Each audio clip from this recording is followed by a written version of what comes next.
This episode of the podcast is dedicated to the memory of Linda Clark. Linda was Graham's granny, and unfortunately and quite suddenly she passed away recently. I know how much Linda meant to Graham, and I know how much he meant to her. And I think the loss is made a little bit harder by the fact that they had to say goodbye to Linda's husband and Graham's granddad Ray earlier this year. Mero has asked me to say a couple of words and share the story to in some way dedicate the podcast to her, and I'm happy to do that. This being the Christmas special, it seems fitting to share a kind of Christmas story. So a couple of years back, as again some of you will know, Mero appeared in an ad for Tesco. And the idea of the ad was that the participants would pen a letter to a loved one, telling them what made Christmas special and what they meant to them. Mero's letter was to his granny and granddad. When he found out when the ad was going to be on, he raced up to their house, got them around the telly. They had no idea, they knew nothing about it. Got them around the telly and he sticks on Emmerdale. So they had to sit through a bit of Emmerdale. But there in the first ad break, in full high definition glory, appears Mero. And in all the excitement and disbelief and trying to find out what was going on, they didn't hear the word he was saying. And he missed the entire ad. So another 15 minutes of Jesus Emmerdale had to be sat through. But when the ad came on a second time, this time they heard every word he said. Emotions were high. There was a few tears shed. There was smiles everywhere. A few laughs. A couple of nervous coughs from Graham's granddad. But the sentiment of everything he had put in that letter, that shone through. So popular, in fact, was the sentiment that people were approaching Linda and Ray when they were out and about and asking could they spend Christmas at their house this year. I'm no expert, but I reckon the cheese board is what sealed the deal there. A cheese board in Ballybrack. They were ahead of their time. So look, it's a tough one, and I know Linda and Ray were loved by so many, and I know with such a wide circle of fans and a family that loved them dearly, they'll be missed. And I know anyone who knew Linda would, only have great and kind things to say about what a wonderful woman she was. So to all the Clarks, the Merrigans, and anyone who knew her, I'm really sorry for your loss, and I hope you're doing okay. This episode of What's the Story podcast is dedicated to Linda Clark. Shine on, Linda.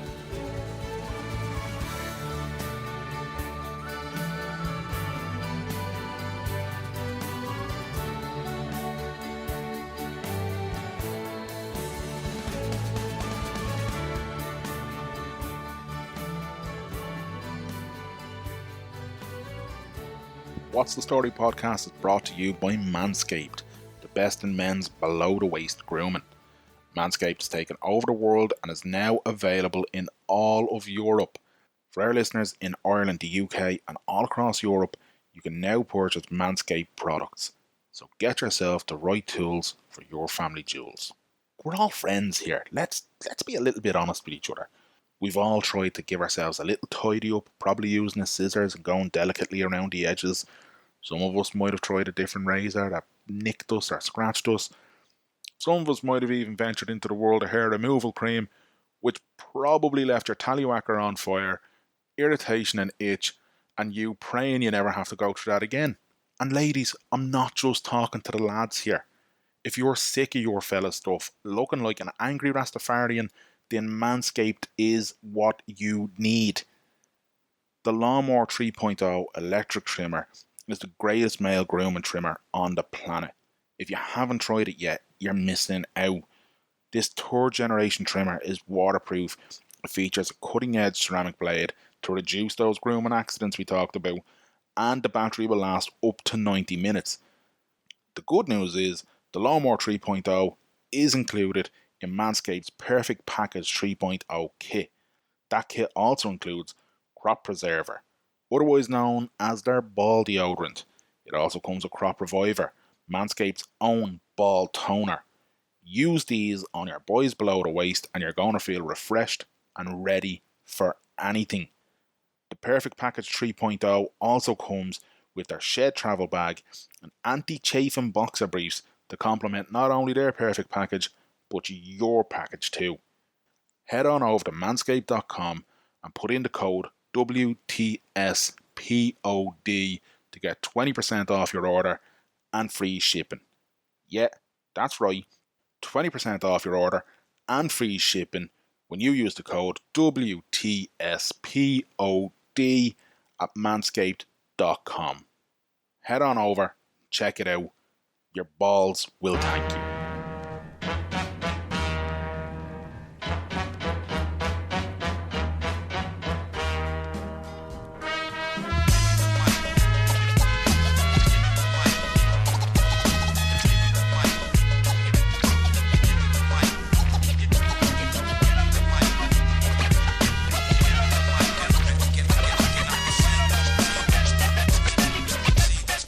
Hello everybody and welcome to this very special Christmas special of What's the Story podcast. My name is Danny Murray.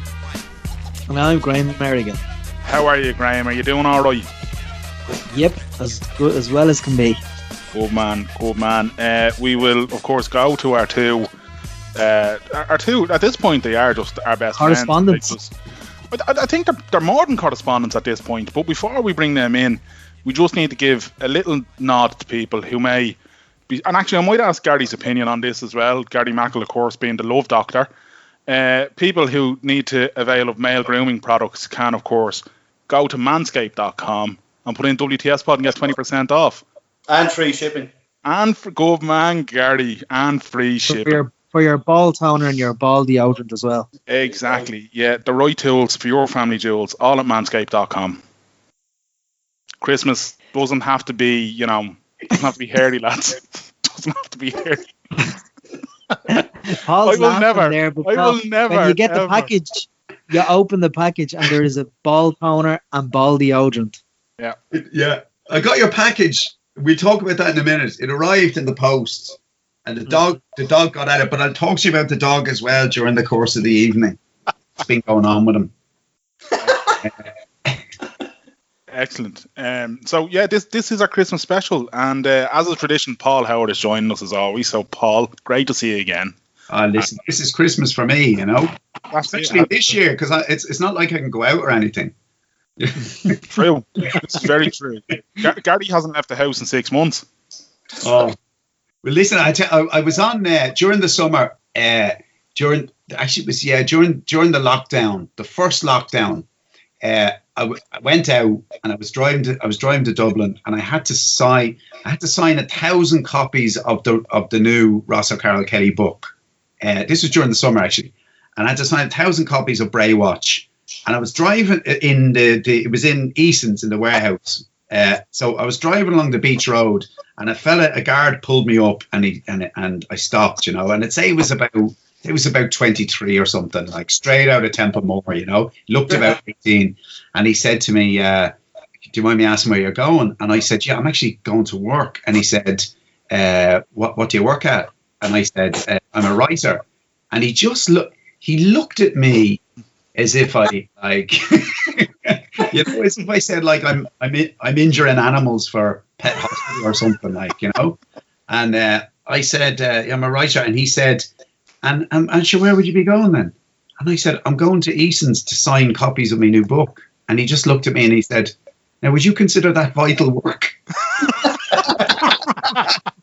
What'd you say back, Paul? The fucker. He made me feel about 2 inches fucking tall. Like I was reassessing my fucking life, sitting there in the car talking to this guy, thinking, no, it's not. Actually, it's not vital work. Nothing I do is of any importance or merit whatsoever. And I took a 23-year-old guard, right, who wasn't even born during Italia 90, to tell me that essentially I'm wasting my life. So, big crossroads for me now coming up. It sounds like you faced it on the beach road. It sounds like what? You faced your life at a crossroads on the beach road. Yeah. The beach road is my road to Damascus now this year. This is the Pauline conversion is happening on the beach road. Like, I was just looking and I was going, and then I was thinking about all the people doing all this vital work in hospitals. Like, Mary's got a couple of friends and their doctors, like, and they're putting their lives on the line every day. And like, I'm just fucking driving to a warehouse to sit in me like jeans and sign books. It was very humbling, like, really humbling. It was kind of, I haven't been so humbled since the day I was signing books in the Blackrock Shopping Centre and a woman came up to me and said to me, "I've just realised who you are." I said, "All right." I was signing a book. It was called The Curious Incident of the Dog in the Night Dress. And she said, "I'm a huge fan of yours and my husband absolutely loves your stuff as well." And I, "Thanks very much." So she says, "Can I just ask you one question? How do you know so much about Asperger's syndrome?" So she thought I was the fellow who wrote The Curious Incident of the Dog in the Nighttime, right? And instead of just saying, "We got the wrong guy," right? I was embarrassed for her, but then I was also kind of liking the praise as well, right? So I just kind of went, do a lot of research on the internet and all that kind of thing. So I'm taking this praise that's meant for this author, Mark Haddon, right? And I think, well, she walks off and I think, well, God, thank God, that would have been embarrassing now. And she came back to me with the phone and she said, "Would you mind talking to my husband?" Right? And she puts me on the, she says, "You'll never guess who's, yeah, Mark Haddon. He's here in Blackrock. I don't know how he's here. He's just here. He's signing books. He's sitting in the corner signing books." So she hands me the phone and I'm chatting to Mark, listen, it's fantastic. I love the book. And I'm chatting away about Asperger's syndrome, about which I knew nothing. And then as if that wasn't bad enough, the woman started walking around the shop telling other customers, "Mark Haddon is over here, the Curious Incident of the Dog in the Nighttime." I thought I'd never get out, like, and eventually I created a diversion and just, headed for the door. But there were the two times in my life, 15 years apart, when I said, it has to change. You can't go into another year. I'm 50 in January. I can't go into a new year. The big 5-0. No. Yeah. The big 5-0, and you can't even really celebrate, Paul. You were 50, Paul. Sorry, say it again, Gary? I thought it was 2022 that you hit 50. No, next year, 6th January. Yeah, 6th January. Yeah. How do you feel about the big 5-0, Paul? I don't mind, actually. I was unbelievably depressed about turning 40. But I kind of think once you turn 40, we're all the same age. Like, after 40, it doesn't matter if you're 40 or 42 or 50 or 56 or whatever. Like, you're just doing a daily tot of all the things that are wrong with you, like your back, like my back went last year, like, my eyesight's gone. I can't read. Like, I'm my dad now. When I see, like, when I'm trying to read the microwave instructions on soup or something like that, I'm saying, "Are they printing this smaller?" And I can hear my dad saying that when I was like, look at the size of that print. And Mary just comes up with her 20/20 vision and just goes, "Oh yeah, 3 minutes in the microwave." But I can't see. My back is totally banjoed. I put on about a stone during the COVID crisis, like, just, so I suppose I'm kind of looking at 50 going, like, it's kind of the same as 40, but it's just, another year closer. So, and Gary, it's Gary's birthday today as we're recording. Gary, happy birthday! I didn't know that. Thank you very much. Yeah, happy birthday. Gary's turning 40. Well, me bollocks. So 2 years ago, I turned 40. Jesus, you bits of kids, you don't know you're born.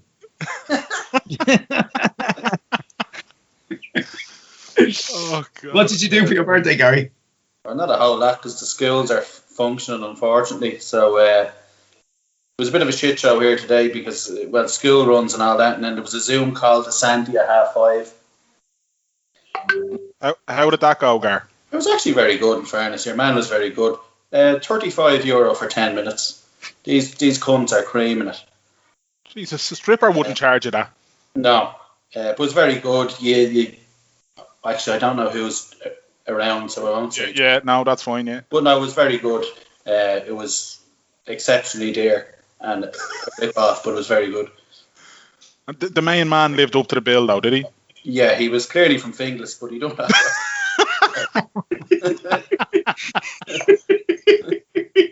The only person in Finglas with an iPad dressed up as Santi generally managed to find them. Whatever. Oh God!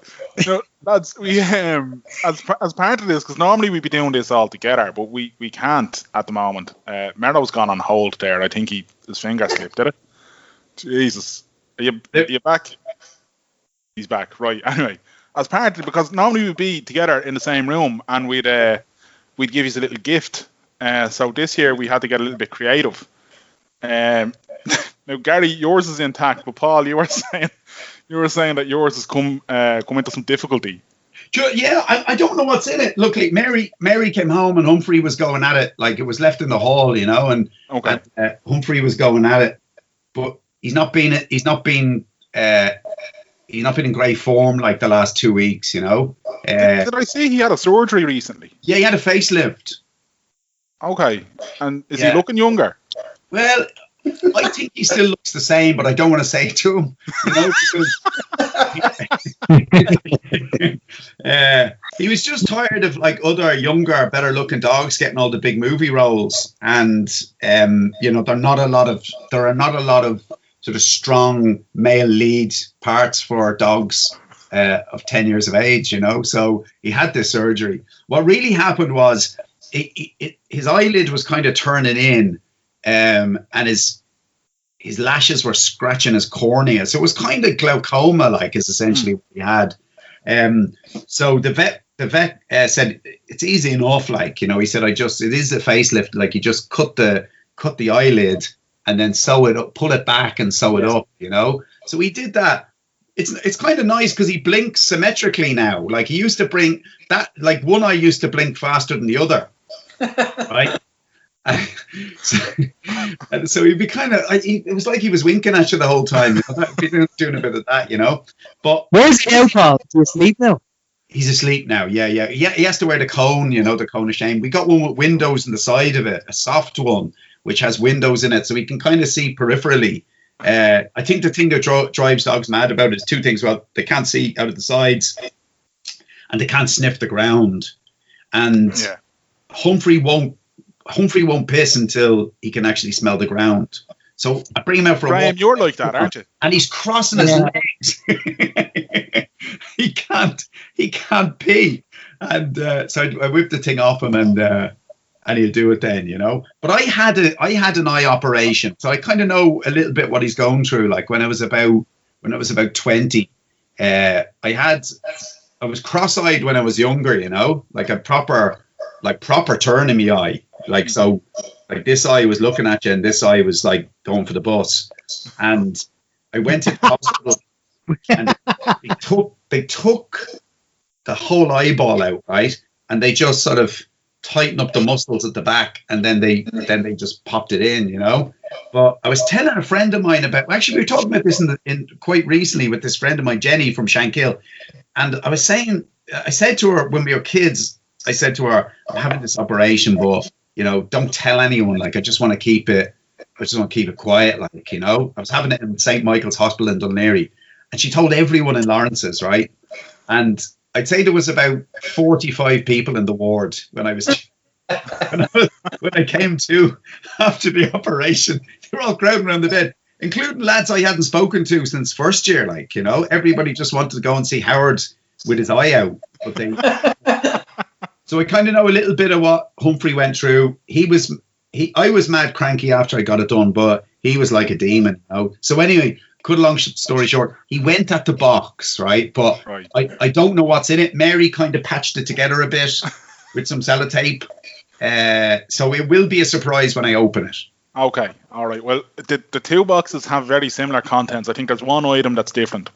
Well, I was going to say, so if you just want to go ahead and start now, there is about 3 ton of sellotape on it because we are very nervous that. Not anymore. Thanks to Humphrey for giving you a head start. This is very exciting. So, yeah. All right. Do you want? Will we just open them? Yeah. Yeah, go for it. Yeah, go ahead. Gary, you're all right with that knife now, aren't you? You somebody supervising you, do you? I do. So I found what Humphrey was looking for. Ferrero Rocher. Oh, lads, seriously, the 3 flavours. I wasn't expecting that. So here we go now, right? So Gary. Hell. So I can only see Paul's reaction. I can't see Gary's reaction. I'm delighted with that. Thank you very much. Oh, jeez, a bottle of Hendrix. Yeah. I wasn't expecting that, lads. Well, you're the official correspondent, so we have to look after you, Gary. You know. Jesus, thank you so much. And what you'll find in there now, Gary, is there's a special device for your cucumber, which I've been told goes with gin. Okay. Yeah, Paul. So that's the difference. Yeah. So Gary's on gin, Paul's on. That is Irish whiskey. I love it. Absolutely love that. Lovely. Thanks for that. Box. Yeah, well, Christmas wouldn't be Christmas without a selection box, Gar, would it? Love jelly tots and Milky Bars. Thank you so much. What's the story mask? I love it. There you go. Hey, did you get one of them? Love it. Now we can't confirm if they're medically sound or not. So, right. Is there a vaccine in here? That's coming separately. I have a match attacks. Can I open me match attacks cards? Yeah, I want to see if you get a shiny. You see. All right, I'll give you the shiny if I get it right. Okay. For God's sake, you knew, didn't you? He's got the United crest. That is fantastic. That was the hay I got. Ah, gee, right. Well, let's say about him. The better at the I've moment. got play that tune Disney team. That should be in both. Now, the reason we got you that was because one, no Christmas is complete without a shit game of some description. But two, I figured you'd be just able to drive people mad playing the kazoo. Play that tune. Brilliant. Absolutely brilliant. Oh, yeah. Gary, that mask looks lovely on you, Gar. Thank you very much. This is unbelievable. Lads.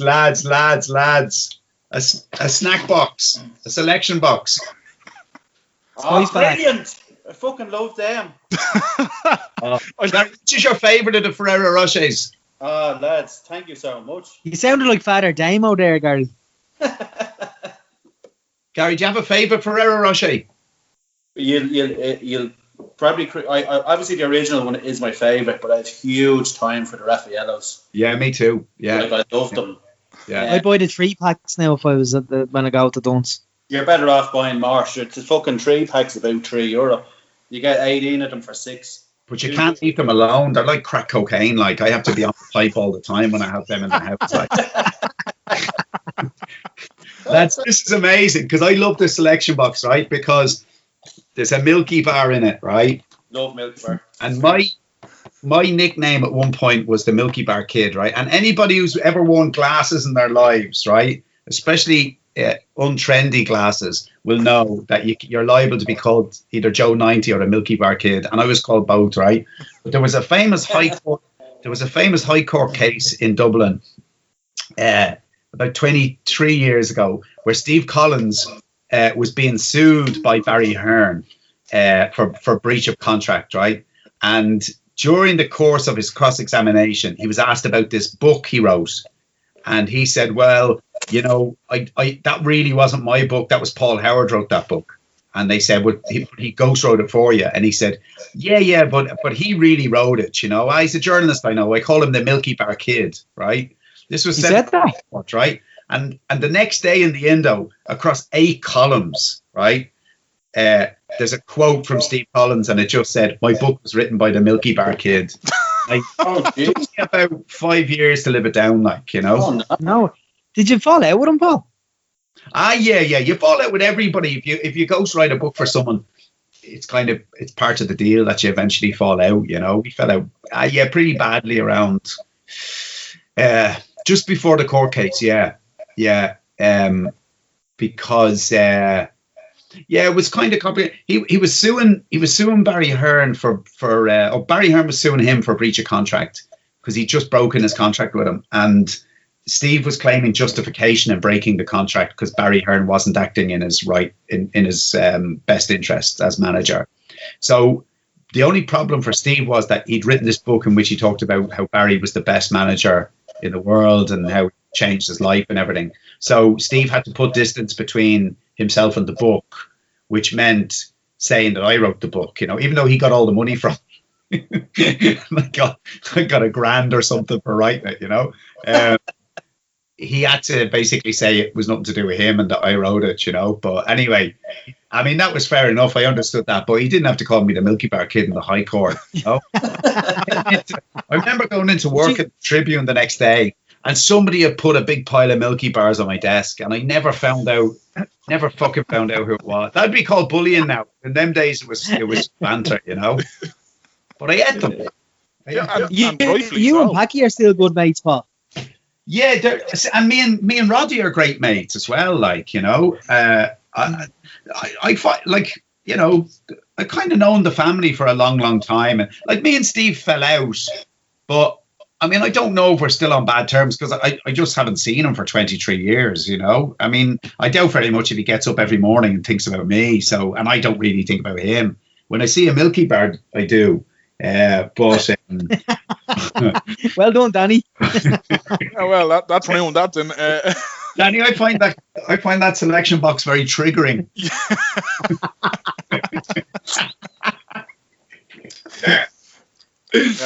But anyway. That was a nice anecdote about you and Steve Collins I didn't know of. Yeah, same. Paul, I should warn you, Paul, on that bottle of whiskey, there's a load of bubble wrap around it inside. So just if you open it, don't think we just stuffed it up because we didn't want it to break. So okay. Thanks for the card as well, lads. That's fantastic. Yeah. No, I'm delighted now. Thank you very much. People still send cards. So Merry Christmas from the two of us, lads, and thanks for entertaining us and our listeners over all the years. Thank you very much. So I think, Gary, did you open your? I want to see, did you get a shiny or anything in your match attacks? I got that young lad off Dortmund, Giovanni Reina. I have no idea who he is. Young and creative midfielder. His father played for City years ago. Oh, okay, right. Claudio Reina, I think. Oh, yeah. I know that name. Yeah, I remember that name. Yeah, that's his dad. The mother left the family for a lifeguard down in Corktown. Down in Corktown? Yeah. Jesus. Yeah. Circa 2004. Yeah. That's. Now I have to say now I know two people who ran off at lifeguards in Corktown previously. So there must be something in the water. What? Must be the Neds, I'd imagine. Yeah. So I don't know. Mero, I think Strugsy was barking there, so Mero's gone to attend to the dog. But it's Gary, you're on the Guinness tonight as well, aren't you? Yeah, well, I wasn't going to drink, but then I was made aware that you were having one, so I said, fuck it, I'll have a drink. And it is Barclay, so I said, fuck it. Well, this is it. So it's the first time we've had a Christmas podcast where I don't have to drive home afterwards. So I've decided I am going to, and I don't have a work Christmas party this year. So this effectively is my work Christmas party, lads. So at some point tonight, I'll need somebody to get drunk enough that they'll strip and shout something at the manager. Can you be photocopying your arse at all, or do you have such equipment? It would need to be a big photocopier, Paul, but if there's one going, I'll do it. A3. that would make an ugly poster, wouldn't it? Fax it to head office in Belgium. Oh yeah, the ghost of Christmas parties past. What's the most disgrace? I know you're supposed to ask the questions, but what's the most disgracefully you've ever behaved at a Christmas party? At Christmas parties, I'm very conscious of my surroundings. Weddings, I tend to get. I have wedding drunk. I love being wedding drunk. Christmas parties, I'm very, very conscious of my surroundings, though, so I tend to behave myself. Yeah. Gary, you're the same, are you? I have an awful history at weddings, but we're at this wedding, friends of ours, and as is tradition, the bride's father was buying around a drink, and they come over to take the order at our table. There's 12 at the table, and I said 12 Jaeger bombs. And the You could see the looks across the room. But karma is a bitch because I was standing on a table dancing and a bottle of wine in my hand, and I fell off the table, and the bottle of wine bashed into me two front teeth, two little chips. But Christmas party misbehaviour. No, I think I've only ever went to one Christmas do in the company I'm in. I'm just not into it. You know, I'm not. I have enough friends about going to a fucking Christmas do, pretending to like people that I think are fucking. I wouldn't leave in charge of a packet of Skittles. You know what I mean? Yeah. You think that as you get older, when you're in your 20s and you're working in an office or whatever, you go to every social outing. And then as you get to your early 30s and mid 30s, you're kind of going, nah, been to one, you've been to them all. I haven't really, at Christmas parties, I haven't really have any those type of stories.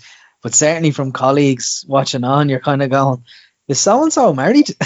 Yeah, there's been a few of those all right now, yeah. The Sunday Tribune Christmas parties back in the day, like, it was like the last days of the Roman Empire, like, you know? Like, they were in McGrattan's in the Lane, just off Bagot Street there, this restaurant. And, like, I was about 17 when I went to my first Christmas. I was very young. Like, I was a very fucking wet behind the ears young lad. Like, you know, I didn't know the half of what went on in the world. And these people were all liberals. Like, you know, the Tribune was a liberal paper, and the people were very liberal, especially with their marriage vows. You know, and I just remember the first, like, just seeing like people who were my parents' age getting off with each other. It's just awful, you know. Like, and the big song, I remember a Christmas song you don't hear anymore for obvious reasons, but Gary Glitter's Rock and Roll Christmas, like, you know, a great Christmas song. You can't say that now because you get cancelled, but it was a banging tune. And I remember dancing on the dance floor to that, like a little bit drunk, like, because I couldn't really hold me drink. I was about 17 or something, you know, and I was wearing blue Stratos and thought I was it, you know, and I was dancing away. I just looked around, right, and everybody else on the dance floor was getting off with someone. I was the only one dancing to this song, and like all these people, like a lot of them were old, like just getting off with each other. It was pretty eye opening for a young lad from a sheltered background, like, you know. But I have to tell you about this fella I know. He's amazing, right? He is the HR department's biggest headache, right? It's like this company he works for, it's like they created HR just for him, right? But what's great about him is he goes to them and declares his fouls before anyone complains, right? Which I think, it's like kind of saying, you know, it's like the time Robbie Fowler said to the referee, David Seaman didn't foul me. I just jumped over him to avoid him and tried to persuade the referee not to give him a penalty. This guy, he goes to HR and he says, listen, I was out in the pub on Friday night. I made a couple of comments that might have been a bit over the line to, you know, Helen from accounts. I'm only saying it now just in case it comes up, you know. And he said, and they love him in HR. He's the most charming guy. No one's ever complained about him, but they have to keep telling him, no, that's not what HR is for. Like, it's not like VAR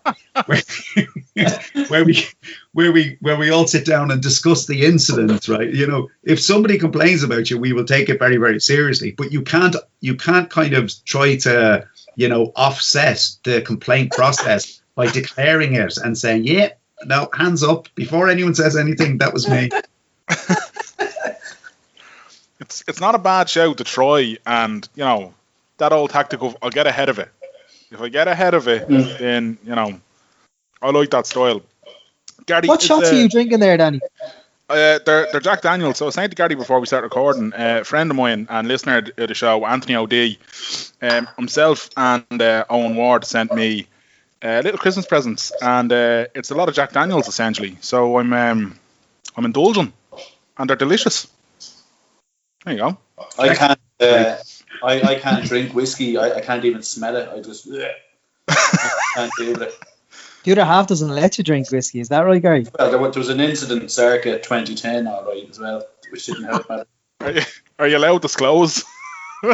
I'd rather not. if Gary Mackle is saying he'd rather not, then there's a good chance we're better off not knowing. I know it was awful behaviour. something that I'm not proud of. Oh, not right. I didn't hit her now or anything. Jeez, I'd never do that. Nobody suggested you did, Gar. I could see everyone going, fucking hell, he baits his missus. We'll get the lawyers to look over that one, Gar, before we let that go out. Don't worry. Errol, if you sit out in Bagger Street. Do you know what that just reminded me of? That thing about baiting your missus. When we were in school, right, we had this teacher in Archbishop McQuaid National School in Loughlinstown. We had this teacher called PJ Barry. Oh, yes. And he was a great teacher. And I met him in January this year, actually. And I hadn't seen him in like 30-something years, 37 years or something. Anyway, but he used to say to us in school, remember you'd be writing your essay in school, or you'd be writing a short story, and it always ended with, and then I went home and my ma bait the head off me, right? and this became a problem, right? Because PJ had some sense that he was kind of getting an insight into what our lives might be like at home, and that there might be some onus on him to report abuse if it was happening, even in a short story, So anyway, he had this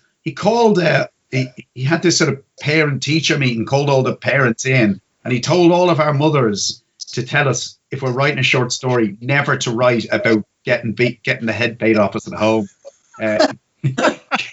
In case he took it literally and felt he had to inform social services. That's what that just reminded me of. He PJ Barry was the principal of the school when I was going through it, and my lasting memory of him will be, everybody remembers the day a dog gets into the school and there's fucking commotion everywhere. Pandemonium. Absolute fucking near riots. It was only made worse by PJ Barry chasing said dog with a fucking hurl in his hand. It was spectacular because he was quite a tall man, like. Yeah. So when you're a kid, he seems much bigger and much more imposing. But this dog was making him look like a fucking clown, Yeah. And 20 minutes, Miss Bell couldn't get us back attention on the board or anything. We were gone for the day. That was it. It was a write-off after that. You're mad chasing the dog. It's like you see the stewards chasing a streaker or a pitch invader at the football. He's going to make a fool of at least 6 of you, and the 7th one will catch him. But just leave him to do his thing, It's like that clip. What, remember years ago, the clip, Fenton! Oh, yeah. What was that? What was it? Your man chasing the dog in the park. Ago, I think it was one of the first viral clips ever, where your man is chasing his dog through all the deer. What's his name? What's his name, Danny? What's the dog's name? Fenton or something? Fenton, yeah. So your man has a dog for a walk in some park in the UK, and he lets him off the lead. But there's a herd of deer, a couple of 100 yards away. But the dog obviously goes, they're for me. I'm going after them. So the dog takes the run, and your man's going after him, and all you can hear is, Fenton! Fenton! Jesus Christ, Fenton! It's brilliant. That's going a good while now. But if you haven't seen it before, just if you look up Fenton dog, I'm sure. It's classic. There's a dog in our estate called Nazareth. What? Nazareth. Yeah, as in the Bible, Nazareth. Yeah. And I said that has to be Lazarus or fucking. But I nearly follow your one to find out, but it's Nazareth. Really? Unbelievable. Does the dog look holy, Gar? No, it's Jack Russell. Looks like a outsider.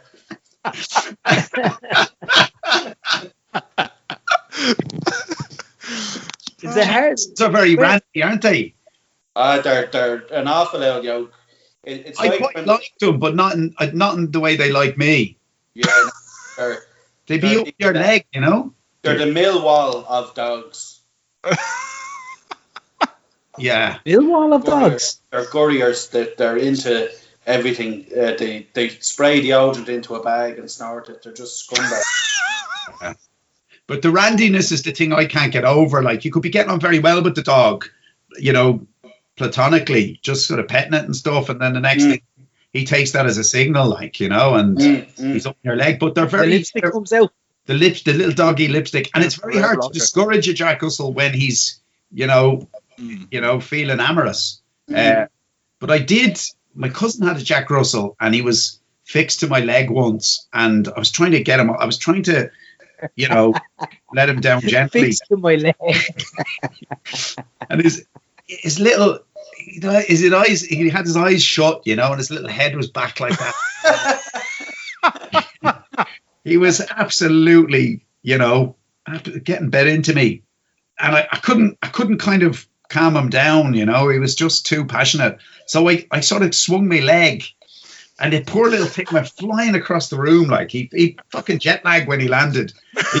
He hit the wall, and then I heard, and then he gave me a wide berth after that. Anytime I walk into the room, he just sort of look at me, But it was a kind of canine Me Too moment, I suppose. Paul, did you get Humphrey neutered? Oh Jesus, yeah. I mean, because whatever about a stranger's dog trying to hump your leg, your own dog trying to hump your leg, I would never feel the same about him. Like, you couldn't. Did he get his rock and roll before you got him neutered? No.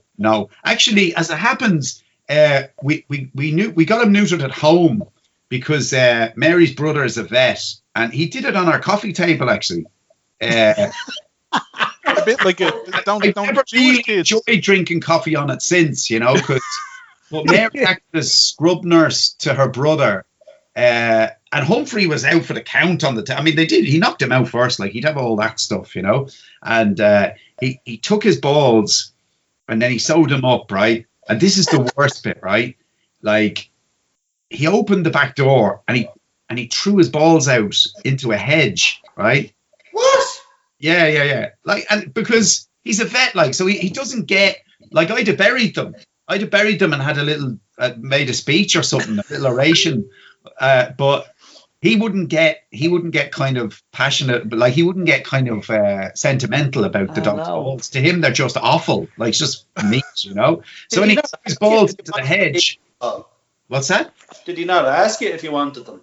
If I wanted to keep? No, I mean I kept my tonsils when I had them out, but I never really found a use for them, and I just suspect Humphrey's balls would probably be gathering dust, much like them, So, but the problem was, Gary, he threw them in the hedge, and I just kept thinking, what if Humphrey finds his balls? What if he eats them? What if, like, there's him eating them? That's one prospect, right? But what if he finds them and goes and realizes what's happened to him?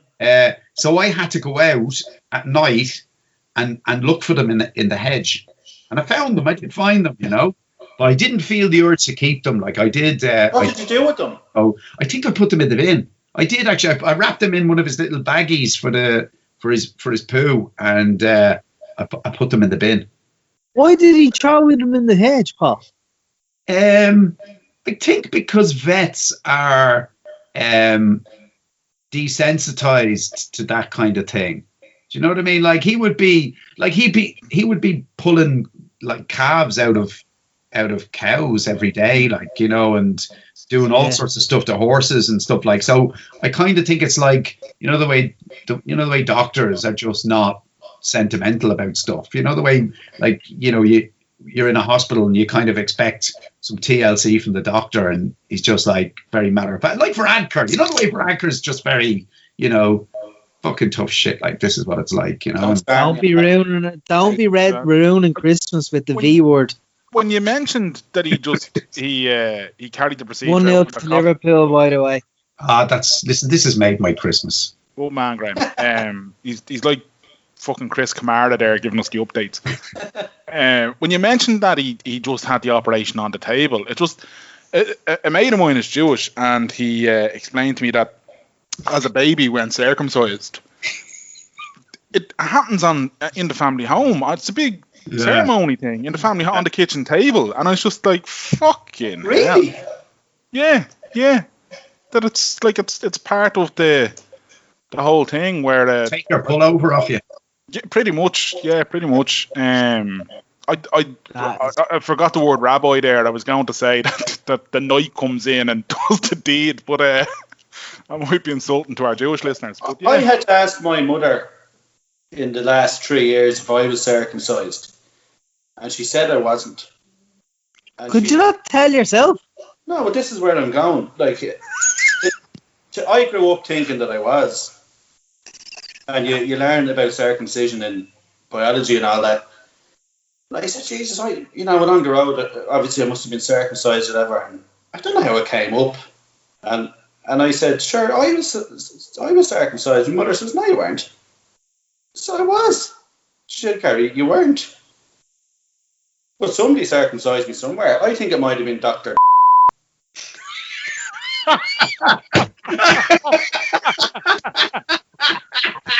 Because he's been up to all sorts of shit, I'm told. definitely beeping his name out of this, but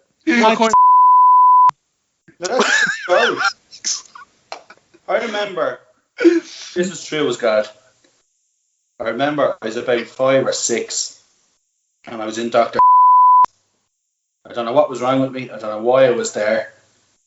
But he definitely stuck his finger up my arse. 110%. I'm telling you now. That's a prostate exam. At 6? Oh, 6. All right, okay. Yeah. On my word of honour. I can still feel myself wincing when I think of it. Anyway, sorry, Christmas special. See, we're all going to need something out of our selection boxes after that. Yeah, I think so, yeah.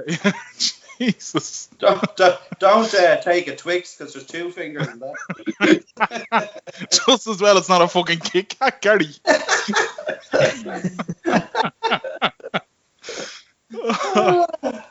Jesus. Yeah, I wasn't a patient at that particular doctor. I was the other well-known who thankfully didn't give any digital exams.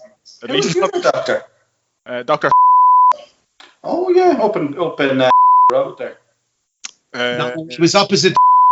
Yeah. What was that? We used to call that estate Poshland. Actually, we used to call every estate that wasn't council Poshland. Poshland. You know what I mean? Like they'd be just like an ordinary 3-bedroom house, and you'd just be hating on the people, fucking poshies. When we lived in Ashland and we were moving to Whiteville, my Uncle Ray's like, no way, I'm not fucking moving to Poshland, and no way am I moving to Whiteville, fuck that. And he went to school one day and he came back and we were gone. The neighbours had to tell him they've moved to Whiteville. They didn't tell him because he kept protesting, I'm not moving to Poshland. Don't itinerants have a similar culture, Graham? They do up sticks, yeah. And if somebody dies, they burn the caravan. If somebody dies in the caravan, they burn the caravan because that happened. Oh really? In Ballybrack, yeah, they burned the caravan. The granny died in the caravan. They burned it, and it set fire to the house because it was parked. It was parked in front of the house. It was a big incident in our childhood. Everybody turned up to watch the house burn. But it was a terraced house, but there was 2 or 3 houses, the whole terrace nearly went up on fire, And but they just went in the night. They were our friends. We used to play football with them and everything, And then they just went in the night, and the council was trying to persuade them to settle. There was this sort of well-meaning but probably badly judged policy in the 70s and 80s where the council thought if we give travellers houses, their children might get used to living in a house and we might be able to settle them rather than just saying, well, look, give them halting sites and let them move around, So they were trying to get them to settle in houses. But the big problem was, I think we talked about this before, Father Hastings wouldn't let them go to the school. Yeah. So they couldn't educate the kids. So even though, they were our friends and everything, we played football with them, they weren't allowed to go to school with us. And they just upped and left in the night, we never said goodbye to them. It was just they were gone. The house was just empty. Yeah, it's mad because I remember we had John Connors on this podcast a long time ago, and one of the things he said was that they don't want it's the whole thing, like you were saying, it's kind of settling was almost forced on them. They didn't want it. They don't want it, So yeah. But yeah, it's mad that a priest wouldn't give a kid an education, isn't it? Oh, listen, I mean, if you go back, bollocks though. if you go back and read the reports, the court reports, because Pavy Point took him to court, you know, and if you read the court reports in the time and you just read the things he said in the court about why he didn't want travellers in Archbishop McQuaid's, if you said it now, you'd be done for hate speech, you know. Wow. It was like to think of a man of God saying that stuff. That's what I mean, yeah. But what's amazing about Hastings was that he went off to the north side somewhere. He was in, I think he went to Artane or somewhere like that, you know.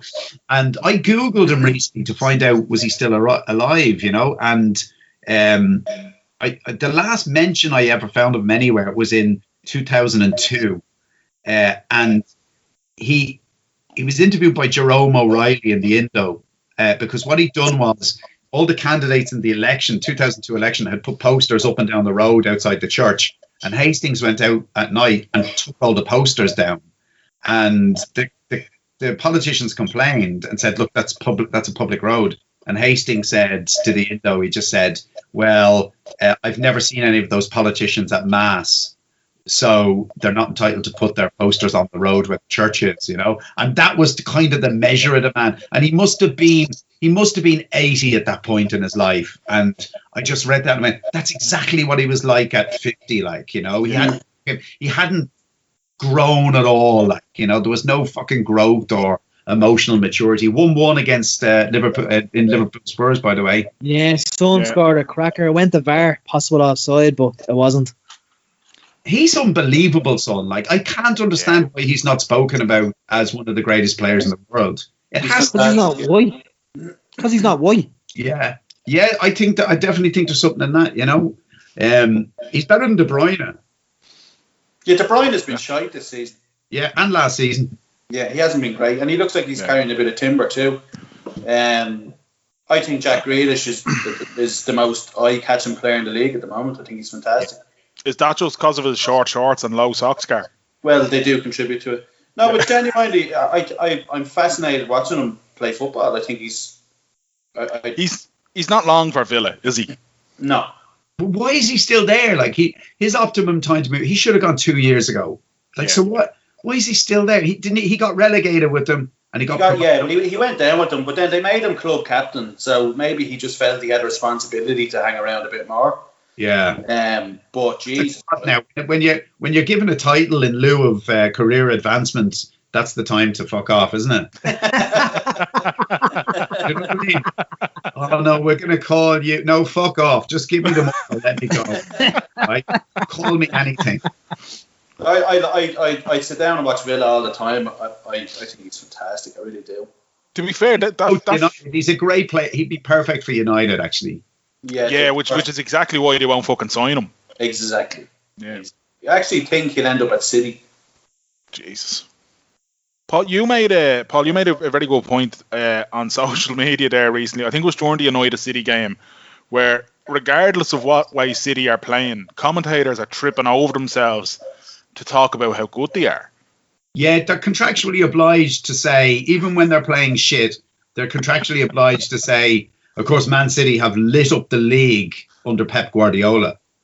It's like, you know, like when United are playing crap, right? Everybody just sits around and goes, you know, it's just terrible to see what's happened to this club. But the commentator doesn't keep saying, well, they were fantastic under Alex Ferguson. We have to remember the treble in 1999. It's just, you know, but for some reason, Pep is just treated like this kind of priestly figure, this almost like a papal figure, and he can do no wrong. And City have been off the boil for the first time under Pep 2 seasons in a row, right? They were terrible last season. They really were. They were really bad last season. And this season they're actually worse, like, you know. There's no urgency about them. Every team they play fancies taking at least a point off them.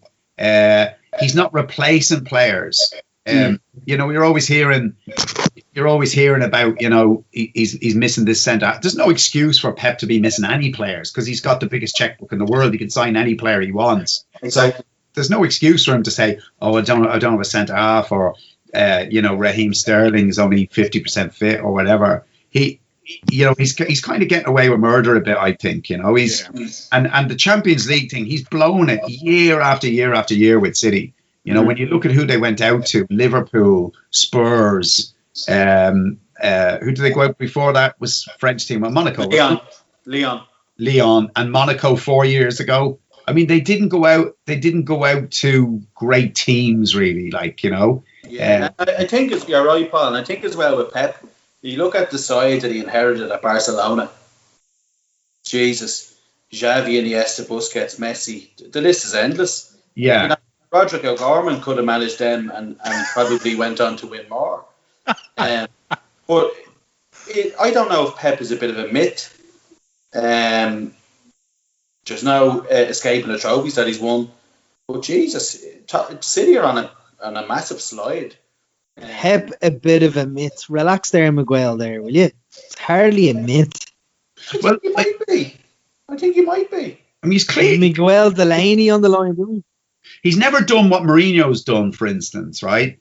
Like, he's never gone to a middling club and made them into European championships. Like, I would be far more impressed with Mourinho's record than I would be with Pep's record. Because Pep did it at three of the richest clubs in the world. He did it at Barcelona, he did it at Bayern Munich, and he did it at Manchester City with unlimited resources. Mourinho went to Inter Milan, where he had, a lot of reject players, like a lot of players who were jaded, who were kind of there just for the money, and he actually persuaded them. We can do this. We can actually do something here. He did the same with Porto, and he's doing it with Spurs. And United was completely the wrong club for a manager like Mourinho. I never believed that he was a busted flush. I think he's going to do something really good at Spurs. I think if you Inter Milan being a great example of Mourinho and getting the best out of him, because did you ever see the video when he's leaving? I think it's just after their final match, or maybe it was after the Champions League final. And it's him and Marco Materazzi. Yeah. And when you see that video, you're like, yeah, you see what he can do with players, because like that Materazzi wouldn't be world class. He's decent, like. Yeah. But Mourinho made Materazzi believe something. And you can see how much it fucking meant to him, like. So that's I'd agree with you in terms of, the Pep obviously is decent, but everywhere he's gone, he's had unlimited resources. He hasn't had to carry a player like Materazzi and turn him into Pep wouldn't have done the job at Liverpool that Klopp done.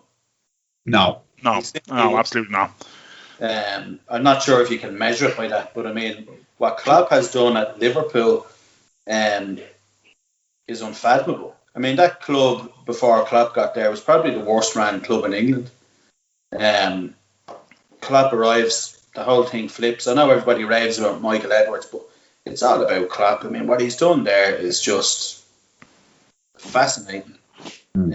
Danny, what you were saying there about Materazzi and Mourinho seems to be doing the same thing with Eric Dyer now. Don't know if you watched the Amazon Prime Spurs documentary. Fantastic. I'm about 4 episodes in and I'm loving it. I'm absolutely loving it. It's fantastic. Did you watch it, Paul? No, I haven't seen it. No, I might watch it over Christmas actually. That's worth your Prime. It's just so interesting. Alone. It's fascinating just watching the access that they give you with, like there's a scene with Danny Rose goes into Mourinho and seeing why isn't he starting, and then he's like, well look, I'll go to Daniel then because Jose doesn't give him the answers he wants. He's saying he's going to go to talk to the chairman. Yeah, I just found that scene bizarre. Yeah, the access they have is like they're literally in every corner of the club and training ground and stadium. It's unbelievable. Yeah. The last episode I seen, it was looking ropey for Dele Alli, and obviously now at the moment he still seems a little bit out of favour with him, so I'm presuming that gets juicier as you watch it. Well, his first training session, he thought Ali was so lazy, didn't he? Dele Alli. Yeah. He thought he was so lazy. He says Dele doesn't like to work. Do you know what I'm looking at here, lads? And it's very telling of Mourinho. The possession stats for this Liverpool Spurs match tonight. Liverpool have got 78% possession. Like that's almost unheard of in a Premier League game between two top 6 sides. That one team would have 78 compared to 22, and it's totally Mourinho. Spurs will probably win this 2-1, and end up with 15% possession or something. And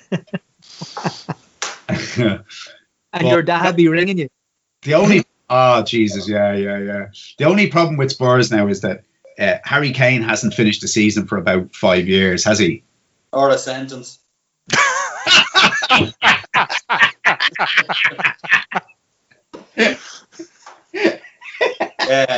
I see this fucking thing he's doing where he leans his back into people. Yeah. And they just like some ref is gonna have to clean him and that.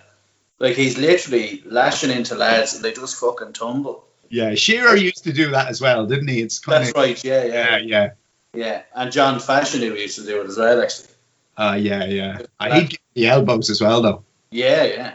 See, I miss those days when anything went, almost anything went in the penalty box, like, you know, because players, like, jumping down on the ground when you weren't even touched would just be so beneath the dignity of a player. Like, they'd just be terrified of what people watching at home would say. And now it's just, like, Firmino the other day, just throwing himself on the ground, like, you know, just unbelievable stuff. I just hate seeing that stuff. Even Liverpool players, it kills me when I see it. It's just, you know, well, my proposal, which I put up on social media and got a bit of interest in it, is every team should get 2 penalties at the start of a match, right?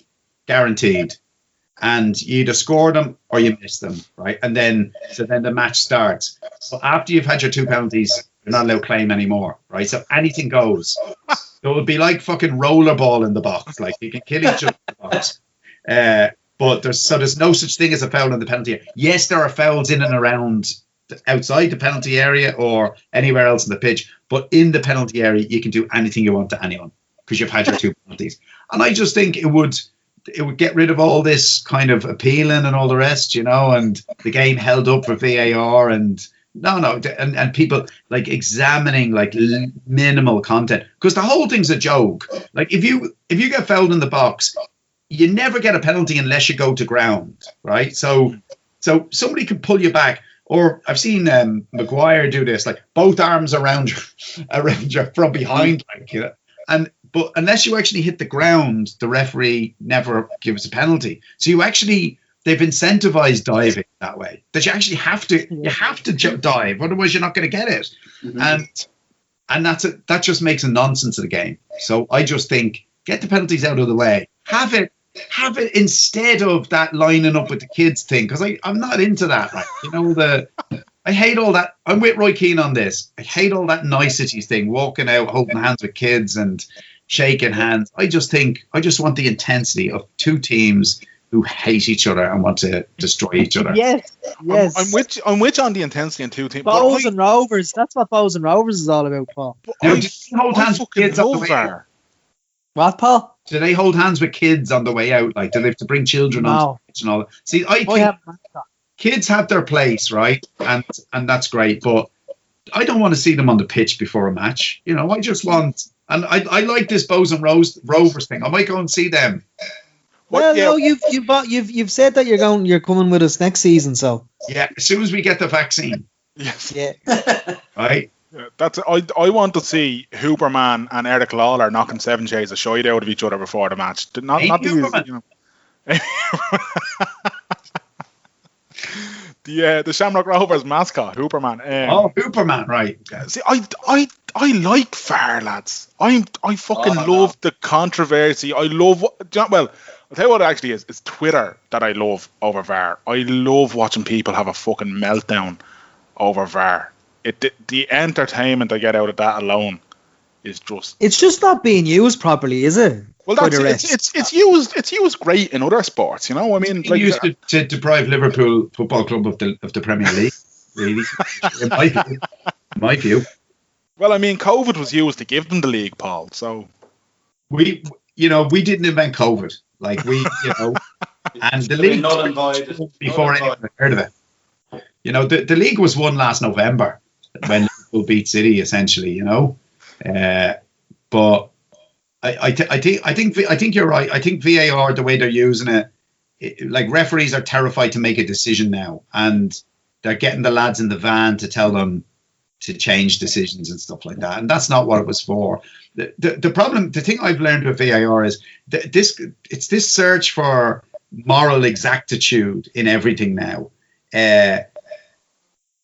Like in tennis, right? So there is a point in tennis where the ball is out or the ball is in, right? And of course it comes down to a millimeter, right? Because if it's there, it's out. And if it's a millimeter there, it's in, right? And that can be measured using computers and all the rest. And you can't argue with it. But that's just whacking a ball, right, at 120 miles an hour. And football is something completely different. It's just not the same thing. You know, it just simply isn't the same thing. And instinctively, we know it's not the same thing. You know, we know that because Firmino has his elbow like that instead of like that, he's offside. We haven't been brought up believing that that's what football's about. And I think that's why we're railing against it. Yeah, and I think as well, although the introduction of a football style VAR with the likes of Jimmy Connors, Sean McEnroe and Nastasi would have been fucking great entertainment, I think. But as he said, the whole thing of, you know, if he was wearing boots with longer studs, he'd be offside in that instance. I think that's frustrating there. But when they start drawing the lines, everybody gets a bit kind of, here we fucking go. But I love the controversy. I love people's reactions on Twitter. It gets me through the weekend sometimes. It's fucking amazing. There was controversy before there was VAR. You know, there was controversy over referees missing decisions. So I don't think it's added anything new to the conversation about football. It's just, I think it's pissed everybody off. And I think changing the rules for penalty, like there's already been more penalties this season than there was in the whole of last season. And we're only 10 matches in. Like, it's fucking absurd. And there's barely a match goes by now without a penalty. And most of them you go, that's not really a penalty, you know. Yeah. You've even got players now like that Arsenal one against Liverpool where the player goes, yeah, actually, I thought the penalty was a bit soft. You fucking dived for it, like, you know? And you say after it was a bit soft, I can't believe I got away with that. Like, that's how brazen the whole thing is now. And James Milner was right when he said it. He said everybody has to admit that, you know, the people he talks to just admit that they're not enjoying football as much as they used to anymore. Mm-hmm. Yeah. Oh, yeah, I think what we've seen so far this season is, I'm not going to say football's dying on its arse, but it's just piss boiling some of the decisions and the offside thing where, you know, drawing the lines and a millimetre, you know, it could be a fingernail. But as Graham Souness said, you can't be a little bit pregnant. Do you know what I mean? It's either it's offside or it's not. But this isn't pregnant, you know. This is a football decision, you know. I think the problem is we know, like, I'm watching football since I was about 5 years old, and you guys are the same, and you know some of us played the game or various levels and all the rest. We know it's not a game of millimeters. We just know it's not. It's a game of beautiful moves and clever passing and all that kind of thing. It's not a game of your foot was there, and if it had just been there, you would have been fine. It's you know, and even though you can make a case for VAR being the right thing, it's like this overstatting of the game as well, right? The XG thing and all this kind of thing. I've heard people make perfectly reasonable defenses of that XG thing, expected goals, assists, and all that, right? But it doesn't enhance anyone's enjoyment. It certainly doesn't enhance my enjoyment of the game. Yeah. It doesn't make me feel like I know more about the game than I did 10 years ago because somebody's telling me Man City's XG is 4.1 compared to 4.3 last season. It's absolutely gobbledygook, like, you know. The one thing I will say, and I do, that's bookmakers though, Paul, isn't it? Well, here's the thing, and I think Gary should come in on this in a second, right? But I had a row with Ken Early about this on Twitter recently. That got a little bit passive aggressive, right? You didn't fall out. We didn't. No, he didn't fall out, but he mocked me on his on the second captain's podcast afterwards. You know. He was calling me he's saying Paul Howard's some 17th century romantic poet when he waxes lyrical about football in the old days, right? which was a fucking great line. Like, I was really pissed off. It was so good because everybody was joking. Early said it. I said, I know what he said about me, right? I can't answer back because he's got like 100,000 listeners or something on that podcast. But anyway, the point I was making, the XG thing, Ken said to me, I said, this is about bookmakers and it's about offering people extra things to bet on. And Ken said, it's got nothing to do with bookmakers, but they do use it. They do use it as a tool, which to me said it has everything to do with bookmakers. That's what I took from that. But I could be wrong.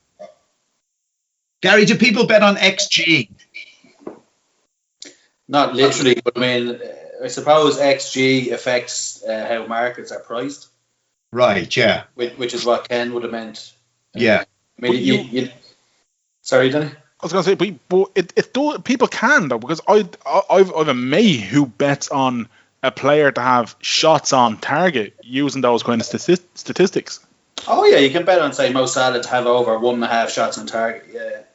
Yeah. But I think is an XG more to do with result, like an outright result, than a match statistic, or am I wrong? I thought it was about like expected chances or opportunities to come up during the game, and all that then is used to predict results. You can fucking bet on anything now. Let's be honest. you can do a thing called building a bet, where you pick a game, and you go in and you can pick any conclusion in the game, build it all up, and get an accumulative price.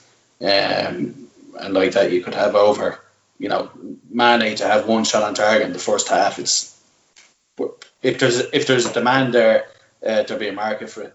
I get that, right? I get that people who are betting on those things aren't particularly interested in football. Like if you're watching a Liverpool match and you see you bet that Mane's only going to have one shot and goal, and he has a shot and goal after 3 minutes, and then you're just watching the match going, God, I hope Mane doesn't get another shot and goal here. You're not watching football for enjoyment. You're watching it for financial gain. And I don't understand why, if this is part of the rationale for pushing XG, why Sky are buying into it. Well, as I say, and I know I'm being stupid. I know why Sky are buying into it because bookies advertise on Sky. But when it flashes up on the screen, there was a couple of weeks ago, there was a Liverpool match, right? And I videoed this thing and put it up on Twitter because the XG thing flashed up on the screen, and Jamie Carragher went, God, yeah. See, you look at that. And then there was silence, and he went, I don't even know what I'm looking at there. And you think, if Jamie Carragher, who won a Champions League medal, right, does not understand what that's about, why are they putting it on the screen? Well, see, Sky will lash that out because obviously Sky Bet is a thing. Yeah. So you'll find it within their app. I suppose XG will be there. But I mean, if you're watching a football match and it goes to an ad break, it's all gambling sites advertising. I mean, you wouldn't see an ad for a Crunchy anymore or an Nescafe. It's all gambling sites. It's Ray Winston's fucking head floating, giving you the latest odds. Yeah. These companies are fucking huge. They're monsters now. Yeah. Well, that. Go on, Graham. No, I was just going to try and move on because Gary said previously that he had a list of topics he wanted to discuss on December 16th. He probably doesn't have them ready, though. Oh. Did I say that, Graham?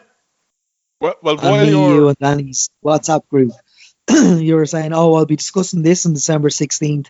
Well, I'll be discussing this. You must have said it about 5 or 6 times. While you're thinking about that list, Gar, the one thing I will say about VAR, lads, is that had it been in many, many years ago, it definitely would have robbed us of, I think, something that all Irish football fans love. And just want to mention Diego Maradona, but the hand of God wouldn't have happened, would it?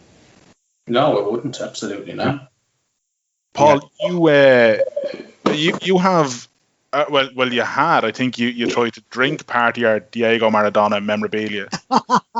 Yeah, that's right. You told us years ago on a podcast, Paul, you bought this. So when he died, I knew you were going to drink it. Yeah. Now, apparently, I was talking to big name drop coming here, right? I was talking to Christopher Berg, right? And he's a wine collector, and he has a cellar in his gaff, right? And I was talking to big Liverpool fan, by the way. I was talking to him, and I said, "Do you think this would be safe to drink?" And he went, "How has it been stored, right?" And I think Chris might have thought I had a cellar, you know. So I said it was actually under the sink next to a bottle of Jay's fluid. He was very disappointed in me because Chris was born in Argentina, and he's a big Maradona fan. And I didn't know that. Chris Berg was born in Argentina. Yeah. And he, I think he felt I should have shown more respect for the. Now it was a cheap bottle of Chateau Neuf de Plomb. You know, it wasn't a great vintage or anything. I think it was a $5 or something like that. But anyway, I bought it. Yeah, I opened it right when he died, but it'd been there for 15 years. Mary and I went to Buenos Aires on holidays in 2005, and that's when I bought it.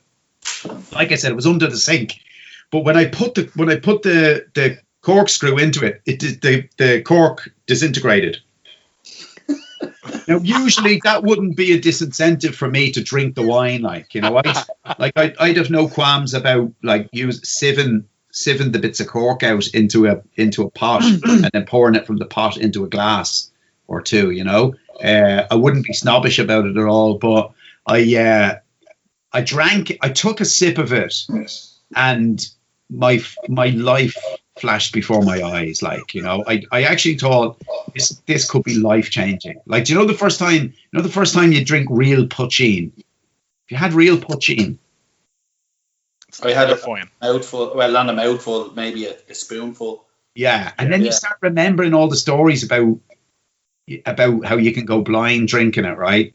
And then you think, Jesus Christ, like, I think I will go blind here. That's how I felt drinking the Maradona wine. It was so fermented that it was like Mr. Kavanagh and Lawrence's had left me alone in the chemistry lab, and I was knocking back some methylated spirits or something that he left the top Could off. you have used it for cooking, Paul? Oh God, no. I mean, this wouldn't have enhanced the flavour of anything. It was vile. Like, it was worse than chip shop vinegar. We could have used it for vinegar, actually. Was it a red or white bottle? Well, it was red originally. It said red on the bottle. It was kind of pink when it came out. It was dangerous. Like, you know, I kind of really felt that it was kind of dangerous even to leave it lying around. So I poured it out, but I kept the bottle because the bottle's lovely. It's got Maradona's face on it and everything, you know. And Maradona was just my first kind of like proper man crush, you know. Yeah. Like, he was just amazing, and he was just such a rebel as well, you know. And he called all those fuckers out years ago, João Havelange, you know, Sepp Blatter, all these suits, like, you know. And he loved using the word dogs to describe people, and I loved that about him, you know. He'd say he is a rabid dog, this really fucking poetic Juan Perón kind of way. Like, he would call everybody a filthy dog and stuff like that. And he was just great. And then Pele, you know, Pele is sucking up to, like, I think Pele might have married João Havelange's daughter or something, the head of FIFA's daughter or something like that. There's some family connection. And, you know, he's in every corporate box going, you know. And then, but Maradona at the World Cup is down with the fans. Like, do you remember that year? He's down with the fans, swinging his, like, he's got his top off and his belly's hanging out, and he's helicoptering his jersey around his head like that, swinging it around.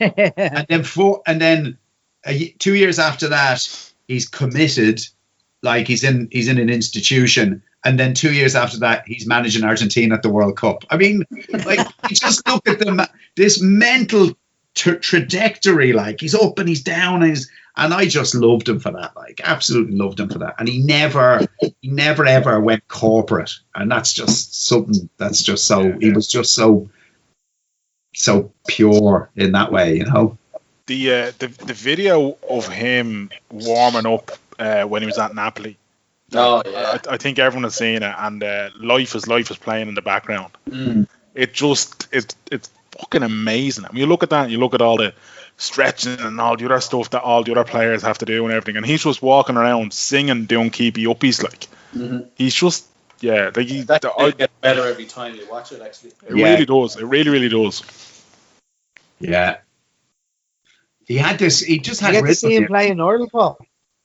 No, I didn't. He played here in 1981 for Argentina against Ireland, but I was a bit too young.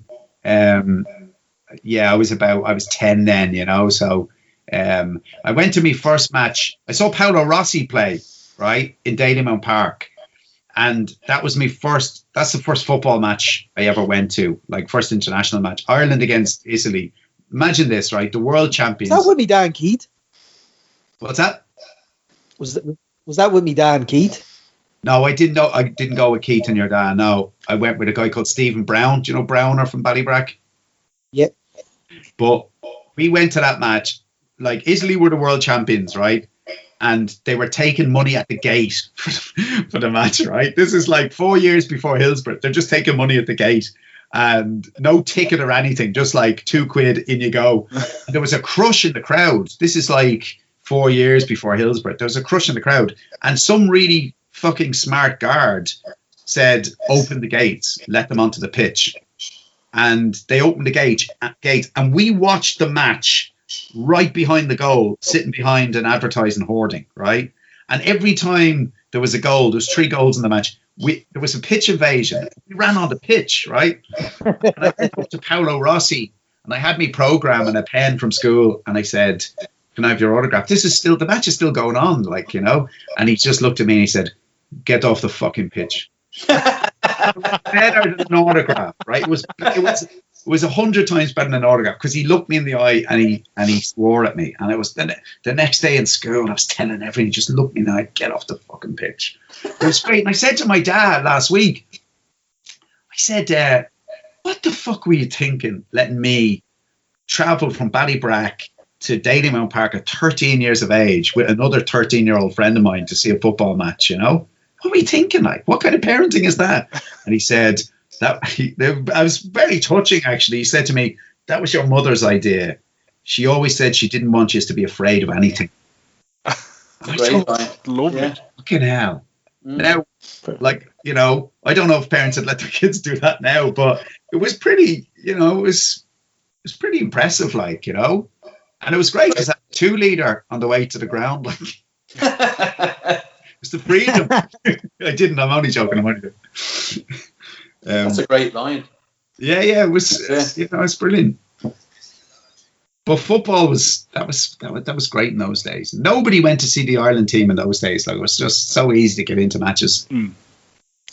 It's I miss, like, I actually like the Aviva as a stadium, but I miss the old Lansdowne Road. And like when you were talking about Dalymount, I never got to see Ireland playing Dalymount, but the old Lansdowne Road on the north and south terrace, and the crack you would have on the terrace, and like that £2 a ticket for the schoolboy ticket, like, yeah, fucking, they were amazing days, like, amazing. Yeah, they were. I think one of the first matches I ever got to go to was the Paul McGrath testimonial. It was brilliant. I loved every minute of it. And then we all went. Emil Heskey was great that day. Yeah, and then all the teams went up to what used to be the Clyney Court Hotel, opposite the Dart Station, and that's where they were having their post-match meal and all that. So half of Ballybrack was up there after the match, hoping to meet the lads, having points so they could get autographs and get all that kind of thing. Like, no camera phones. It was a great hotel, actually. Yeah, it was. Yeah. But I remember Dean Saunders was in. There was a small bar that if you just ran through the front 2 doors, you'd get into this bar. Dean Saunders was in there, and the lads were basically taking it in turns. It was two of the big lads from the Brack were basically directing traffic. They were holding it back because too many ran in. You know, eventually the hotel went, get the fuck, that's it, lads, enough. So they let 2 or 3 in at a time, and it got to the point, Dean Saunders was trying to have a quiet point or whatever, and it got to the point where eventually he just came outside and he's like, look, I'll sign stuff for 10 minutes, then leave me the fuck alone. And it was great. I think around then he would have been at the height of his fame in Aston Villa around then, I think. So yeah, it was great. Not quite Paolo Rossi fame, but still, you know. It's Paolo Rossi to Dean Saunders. That's so mad. It is, yeah. like my dad brought me over to Manchester in 1992. Four was the Premier League, and there was a busload of us went from Ballybracken to Noggin, but you could literally walk into the Cliff training ground in Manchester. You'd be restricted, but you could literally walk in and approach the players in the car park for autographs and stuff. You wouldn't get fucking near them now. You'd more chance of fingering Angela Merkel than getting near a footballer. Because they're multi-millionaires now. And they see their status as some, like, they're nearly like Tories in themselves now, aren't they, some of them? Yeah. You know, they wouldn't mix with Joe Soap and whatever, but it's such a different vibe now, isn't it, going to even a football match in England? You want to see where they live, like the players in Manchester. They, like Roy Keane and all these lads, they all have houses in Hale, and they call it the stockbroker belt, and it's where all the sort of the rich people live, you know. And there's just these massive mansions, and like it's really close to rundown parts of Manchester. There's just this kind of Fox Rock area, you know. But anyway, when I was writing Triggs, the autobiography of Roy Keane's dog, I had to kind of familiarise myself with the geography of the area to know when Roy Keane was walking the dog, he went left out of his house, and he ended up here, or he went right, he went that way. And so anyway, I went over and I decided I knew where Roy Keane lived, you know, so I just decided I was going to walk all those roads. So anyway, I'm walking the road, been walking for about 5 minutes, and I'm filming as well as I'm walking, right? The next thing, this van pulls up beside me, screeches to a halt, right? This kind of a security van. Like 5 burly lads in leather members only jackets get out, you know, shove me up against the wall. You know, what are you doing? What are you doing around here? What are you doing? What are you filming? What are you taking note? We've been looking at you taking note. What are you fucking taking notes for? So I said, this is a public road. I said, you know, I don't have to tell you anything, right? So your man said to me, right, it's like this. He said, I'm ex Old Bill. His brother is Old Bill, and you know his best mate is Old Bill. If we ring the police now, he said, they'll arrest you for suspicious activity. They'll hold you for 10 or 12 hours, or maybe 24 hours, or you could just tell us what the fuck you're doing. And I went, Jesus Christ. I just went, I'm writing a book about Roy Keane's dog, and you know I'm just walking the road. And he just looked at me like that. I went, you are. So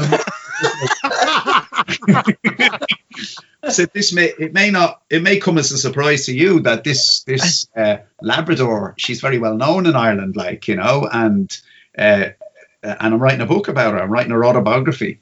And he just went, right, fair enough. And they got back in the van and just but I think he might have thought I was mentally unstable or something. I think that's why I didn't get. I'd love to have been the fly in the wall in that van when they drove off and left you. He's all right, boss. He's a fucking nutter. Did you ever meet Roy during that time? Not during that time. No, he didn't like the book. Well, actually, he didn't read the book, but he didn't like the idea of the book. You know. Yeah. And this kind of got back to me in a roundabout way. When Roddy Doyle did the ghostwritten book about Roy Keane, the second autobiography, the publisher rang me and said, we're doing a big public event in the RDS, 2,000 people. Would you interview Roy on the stage? And I said, well, look, I said, yeah, I'm happy to do it, but does he know that I wrote the book about his dog? And he went, yeah, I'm sure he does. And I said, no, you don't understand. You need to tell him I wrote the book about his dog. And he said, yeah, I'll do that, but I'm sure it won't be any problem at all, you know. 10 minutes later, I get a call back. Yeah, your services won't be needed on the night. So it kind of underlined for me what I've always believed about Roy Keane, that he has this famously brilliant sense of humor, but only when the joke is on someone else. He really struggles with kind of levity when it's about him. I don't know if any of you saw that Patrick Vieira Roy Keane documentary On ITV. Yeah. Talking about the relationship, and Vieira was just so chilled out and so zen, and you know what happened, and Roy is still angry, like, you know. Like, why, I don't know, like 12 years or 13 years after he last played, you know. And but I think he is great when he's kind of mocking, you know, Carlos Queiroz at United, or people like that. He's great at taking out number twos and stuff, but I don't think he has a great sense of humor about himself, like, you know. And actually, He's the book. still box office, isn't he, Paul? What's that? He's still box office, isn't he? I don't think so. I don't think so anymore. I think he's totally diluted his brand. I think he's like a panto villain now on television when I see him. I'm sorry, guys. When I see him there trotting out the same old lines about, I'd have punched him in the face. It's like watching Peter Kay say, garlic bread. You know, it's like, oh, do your funny line now, Roy, about I'd have punched him in the face. And he only has this stuff, things like timekeeping. He's like a teacher. Like, he's like a school teacher now. Like, you know, it's like, I got rid of him because he was late for the bus. And he doesn't seem to have any, like Gary Neville, for instance, is about 300 times the pundit that Roy is. Mm. Do you know? Well, that was Paul Howard's last appearance on What's the Story podcast. I tell you, I'd pay great money to have been in the airport when those lads were in there and they discovered that book actually happened, Paul. You know what I mean? Yeah. They're heading for their 2 weeks in Benidorm, and in the airport, and they pick up fucking, and there's Triggs, and they're like, holy fuck. He wasn't fucking lying. Do you know what's very enjoyable though, lads, at the moment? Micah Richards and Keane. Yeah, brilliant. Micah Richards is doing his Instagram stories of him winding up Roy, and it's fucking brilliant. Because during makeup and all. Yeah, that I've never seen anybody. Keane will snap and kill him, like, you know. But I've never seen anybody interact with Keane like that. And you can see the smirk on his face, like he's kind of enjoying it. I think. Mika has such an infectious laugh, I think. Mm. Do you know what it reminds me of? I was in Melbourne Zoo once with my cousin, right? And he's Australian, and he decided to poke the lion with a stick through the bars of the cage. He jumped over the barrier and walked up to the cage, and he had this long stick, and he's just poking the lion, right? And the next thing, the lion, I never heard a sound like it. I didn't think it was possible to hear an animal make a sound like a fucking jet engine, right? But the lion went, rah! And he jumped backwards, like he thought, oh fucking hell, what have I done? And there was still a cage between them, and that's what I think of when I see Micah Richards mocking Roy Keane. I just think one day it's like you're gonna stick your head in that lion's mouth once too often, and he's gonna flip and kill you. It could very well happen, couldn't it? Yeah. You know, because Ian Wright tried it a few times. Ian Wright used to be the one doing it. And that's why I don't like what's happened to Roy Keane, because he's kind of become this joke figure to the other pundits. It's like, you know, he's the kind of grumpy fella here, and we all need to say, oh, Roy, go on, give us a smile, Roy. It's like, you know, I don't know. I haven't enjoyed watching him become that person. I love him, but there is an element of kind of angry dad about him, where the other pundits are almost trying to get a little bit of a reaction, or trying to rile him up to see what he'll say, kind of thing, in the hope that he'll, as you said, I'll punch the head off him, that kind of thing. Yeah, but I think though, if you're a pundit at the moment and you're not Jamie Carragher or Gary Neville, it's an absolute scrap to stay relevant, or you just won't get paid. Yeah, 100%. Back on. So, I think, like, Jesus, Neville and Carragher are fantastic, and they get into the nitty gritty. But I sometimes think the one-liner and the quick Maguire's not good enough, or telling you Day is not good enough the last 2.5 years. I think that works. I understand, like, it is going to get boring eventually. I think there's a little bit of gravy in it left, like, you know. People probably say the same about this podcast, but sure, look, here we are, 220 something episodes later. Are we going to talk about Quality Street or anything like that? Well, I was about to say, we actually ran a poll a number of weeks ago in the anticipation of this episode, where we put the big four, to use the football analogy, against one another to see what which sweet the public would deem triumphant when it came to the tubs and tins of sweets. Paul, is it fair to say you're a traditionalist when it comes to Christmas tubs of sweets? Yeah, I like quality street, like, and when I say I like quality street, I don't think I really mean I like them, because the first 2 or 3 of the year are fine, and then I'm eating them without even looking what they are like. Like Christmas afternoon, I'll be eating them with the paper on them still. I think it's just sugar into you. But I like some of the quality street, right? But I like all the ones everyone else hates. I like the strawberry. I like the orange. I used to love the coffee, but they got rid of the coffee, and they had a coffee in the roses, and they started during the Celtic Tiger. They started calling it a cappuccino truffle. That's a rising tide lifting all boats. They were calling it a fucking cappuccino truffle, and then they got rid of it when the Celtic Tiger ended. They obviously thought we don't need to be rubbing people's nose in it. You put up a photo on Twitter recently with the dredges of a tub of Quality Street. Yeah. And I noticed there were at least 3 of the green triangles in there, and I said he's eating Quality Street all wrong. Yeah, and to be honest with you, Danny, like the reaction from the public to that picture was kind of, it was akin to the time I said Fairy Tale in New York isn't a Christmas song, right? It just enraged people, and people were saying, like, you don't like, I don't mind the ones saying, oh no, I like those ones, but people kind of getting angry and threatening you and stuff just because you don't like the purple ones with the nut inside, like it's but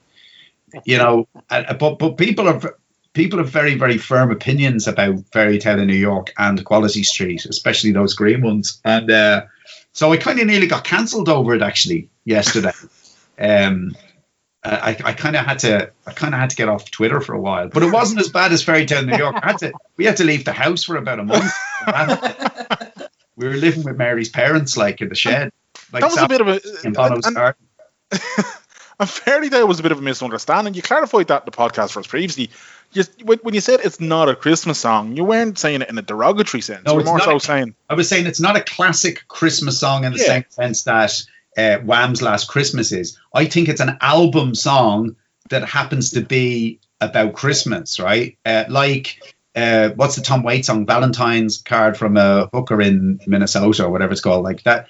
Like that's a song about Christmas, but it's not necessarily a Christmas song. And there's that one, River by Joni Mitchell. It's the same thing. Like it's very Christmas themed, but it's not like it's kind of not. You don't hear it on like when you turn on KFM or something. Yeah, you won't hear it on Christmas event. That's all I'm saying. But as ever with social media, the lynch mob turned up at the door, and some high profile English comedians got involved, and that was it. Like I was cancelled. You had said previously that heroes and celebrations were they're just pretend. Well, I can't remember the exact word you used. They're a cod. Cod. Yeah, they're a cod. What is it about them that infuriates you, Paul? Well, if I want a bounty, I'll have a bounty, but don't give me. Like I've never bought a bounty and said, oh, I must cut off about a 16th of that and eat that. Right, and that's essentially what that is. You're eating heroes and celebrations. It's like if I want a Mars bar, I'll go out and I like 5 or 6 times a year. I'll say, Jesus, I haven't had a Mars bar in age. I'll have a Mars bar, but I never felt the urge to eat a little mouse bite off a Mars bar and put the rest away. Eat the Mars bar, and you've got to eat about 16 or 17 celebrations to feel like you've actually eaten something. And so I just feel it's a cod. Quality Street is a sweet because there's sweets, right? So it's not like there's a bar of the strawberry one or a bar of the fudge one. So you just pop it in your mouth and you feel like you've had a sweet. If I get a little bit of a Malteser bar or something, I would. That's an appetizer for me. That's an amuse-bouche. I want more. Don't waste my time. And I feel that. And then there's this.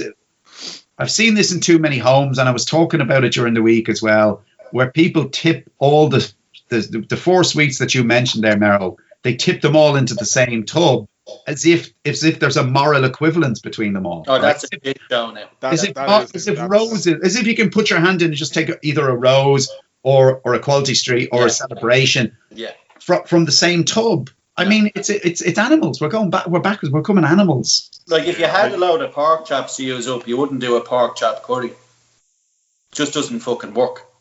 Mm. You know, keep them separated. You wouldn't. You know, if you had a farm, you wouldn't let your goat ride your sheep. Like it's just not the done thing. Yeah. I'd go along with that, you know. Yeah, I think I'd make a curry out of the goat, though.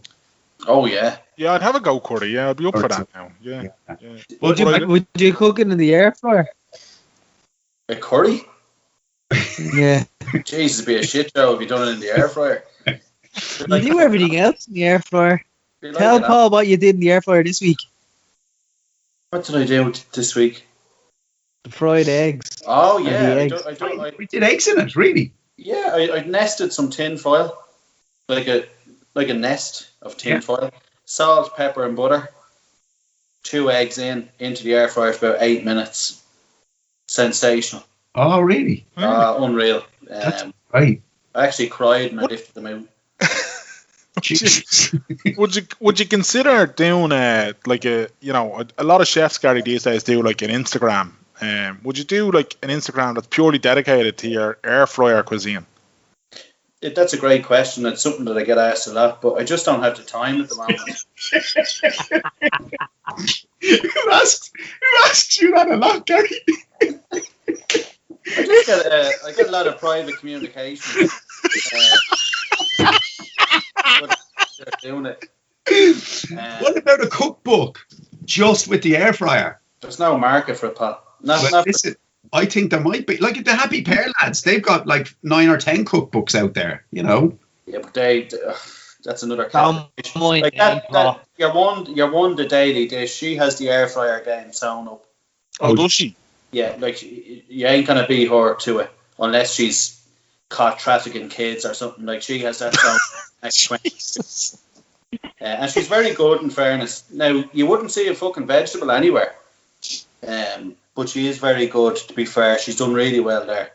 We done a tournament of tubs of sweets, Gary. Now I think Celebrations won it in the end, which I voted for, by the way. You did vote for Graham. What did you vote for, out of curiosity? Celebrations as well. Okay. Fucking meals. But the point Paul makes is excellent. Like Paul's point is excellent, where like if you want the Twix, you go out and buy a Twix. No, exactly. And if I go to it, I'm only thinking about this now. If I'm having a cup of tea, do you know what? I'll have a Snickers with that. And I go to the Celebrations tub, sure, I'm picking up 5 Snickers from the Celebrations tub. Yeah. And I'm lobbing them all in at the one go. Do you know what I mean? Yeah. Do any of you live with anyone who puts empty wrappers back into the tin? Paul, for fear of my life, Paul, I won't answer that question. Yeah. Danny, you don't do it. I don't. No, I don't. Well, that said, the only exception I find, now in fairness, Oksana, she doesn't do it actually, but the only exception is Ferrero Rocher. If the wrapper of the Ferrero Rocher will go into an empty slot, because then you put the lid on at the end when they're finished, and they're all neatly stored. And I've no problem with that. Yeah, no problem. But it doesn't go into a tin where there's no assigned slot for the sweet, shall we say? Yeah. Yeah, that's chaos, and I couldn't live with that in my world now. Now there's 2 feral cunts that do it here.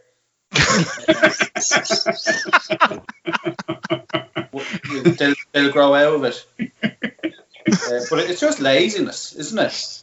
You put it in the bin. I think it's bad. It's bad parenting as well, Gary. Absolutely. Yeah. You know. Yeah.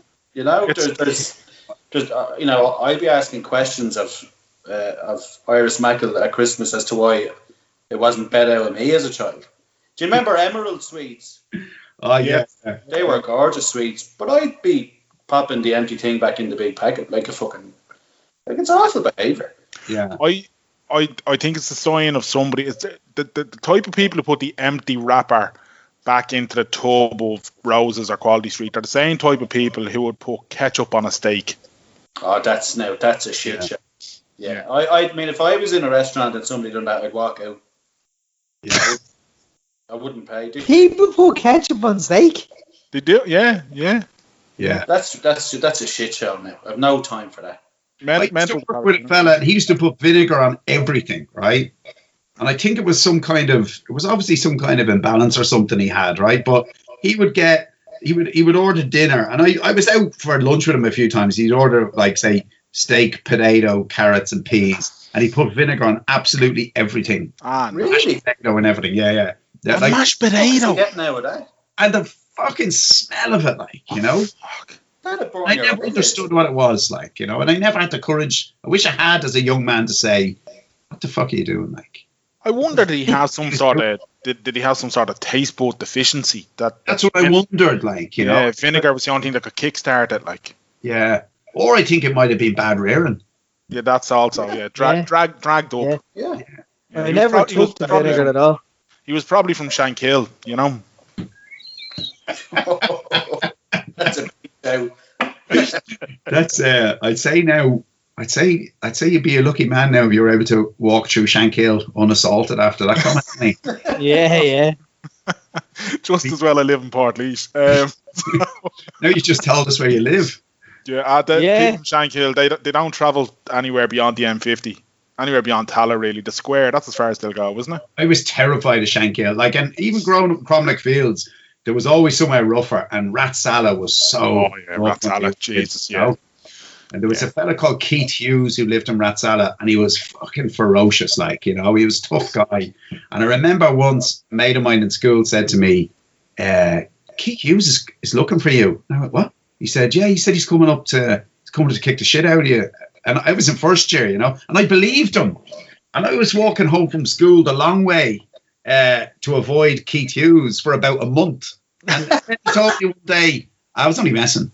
I said, I thought he was coming for me. I was at a kind of disco thing in the old house in Ratsala. Do you know, the kind of community centre there, you know? And I liked this girl I was in school with, and he got off with her. And that's fair enough. Like, I didn't, but anyway, this guy said, yeah, he said you were staring at her. And I probably was a bit, you know, but he said, yeah, he didn't like the way you were staring at her, so he's coming up to get you. But I took that seriously for about a month. And it was like a shadow on the X-ray of my childhood or something. I've just been reminded that I actually have a lot of family who live in Shankill. I'd just like to take this opportunity to wish them a Merry Christmas. They don't celebrate Christmas in Shankill, Danny. It's a fair point, actually. They would. Too mean. Gary, I believe one of the topics that you seem to have forgotten that you wanted to discuss greatly was Granny Mackle.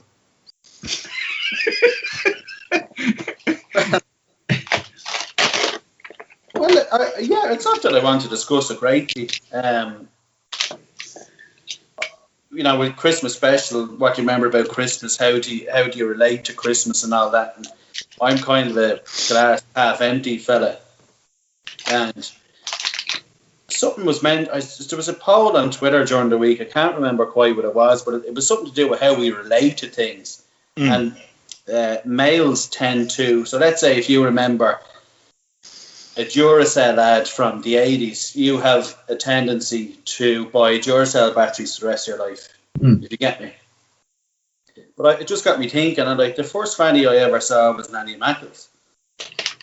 Up in Killiney Hill. Could you repeat that, Gary? The first what? Fanny. What? The first fanny I ever saw was Nanny Mackle's. Remember I told you about what happened? Remember she was gone for a kiss.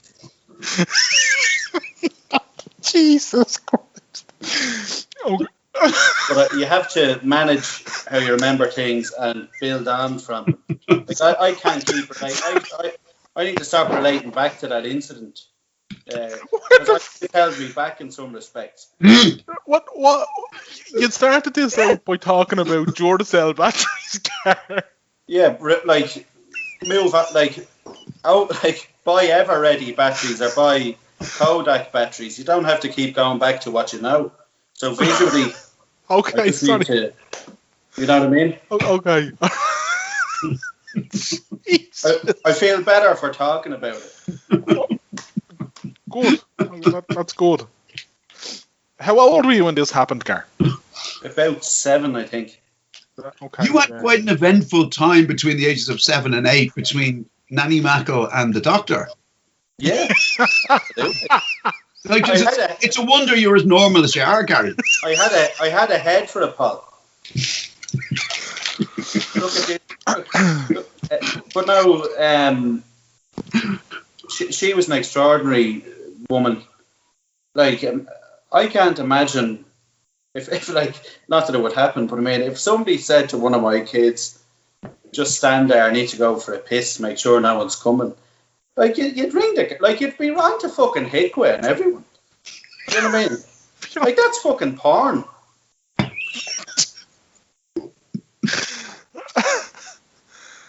I mean, I have a certain amount of sympathy for Nanny Mac. We've all been caught short, have we not? But I mean, I shouldn't have been put in a position where I'm fucking staring at the thing. You know what I mean? Did you tell your parents? Yeah, well, because she told me that Killiney Hill was haunted and there was banshees and there was British soldiers beheaded up on Killiney Hill. So I didn't sleep for 2 nights. Iris ate her out of it on the phone. And like, in contrast to that, like my other grandmother, she was amazing. Like, she was the nicest woman. She was so nice. She was gorgeous. She was so friendly. This other fucking yoke down O'Leary, like, it was like Ozzy Osbourne and Mother Teresa. Like, it was such a contrast. You know, the other bitch in O'Leary be biting a bird's head off. Nanny Ralph would hand you a lovely sandwich. Like, do you know what I mean? Just fucking feral. Carry on.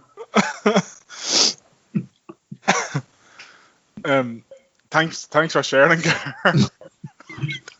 I honestly don't know what to do with the information you've bestowed upon us this evening, but broadcasters. I think you know what you're going to do with it, Danny. Yeah, to be fair, I won't be editing any of that out. But that's Jesus Christ, that's something. Lads, I'm just conscious, lads, that we're coming up on the 2 hour mark. No way! Oh well. Yeah. We're only getting started. We're only hitting the good stuff now. It's still 1-1 in the match, and there's a couple of minutes left. I don't know if we want to wrap up so that we can all watch the last 10 minutes in the hope that something happens. 3 of us hoping, obviously, Tottenham score. Paul, you hating us for hoping that. Yeah, and I was saying earlier before we were on there, I can't watch I can't watch the match despite paying £35,000 a year on various Sky packages.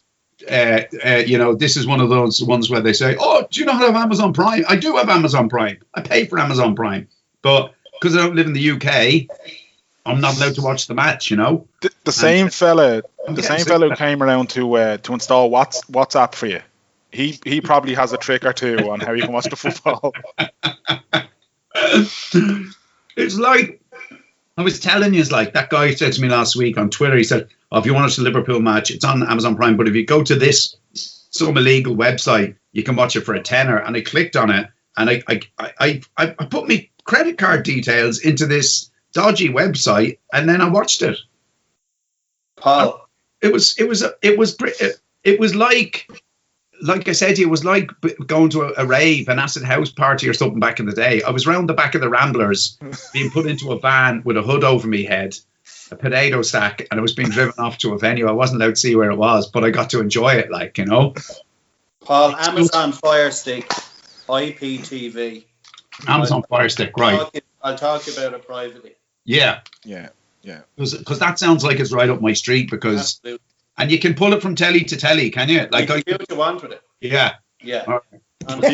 You can bring it on holiday with you, so long as it has a HDMI port. You can fucking plug it into anything. All you need is a HDMI port and Wi-Fi, and the world's your oyster.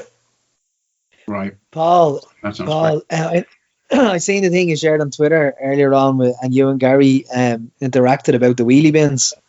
Oh Jesus, what a that Jerry McBride, lad. Jerry McBride is a comedian, and he is fucking hilarious. I had the pleasure many years ago of sharing a stage from him, and his tweets are absolutely sensational. So when I seen the two of you was following his wheelie bin thread, I knew instantly it was gold.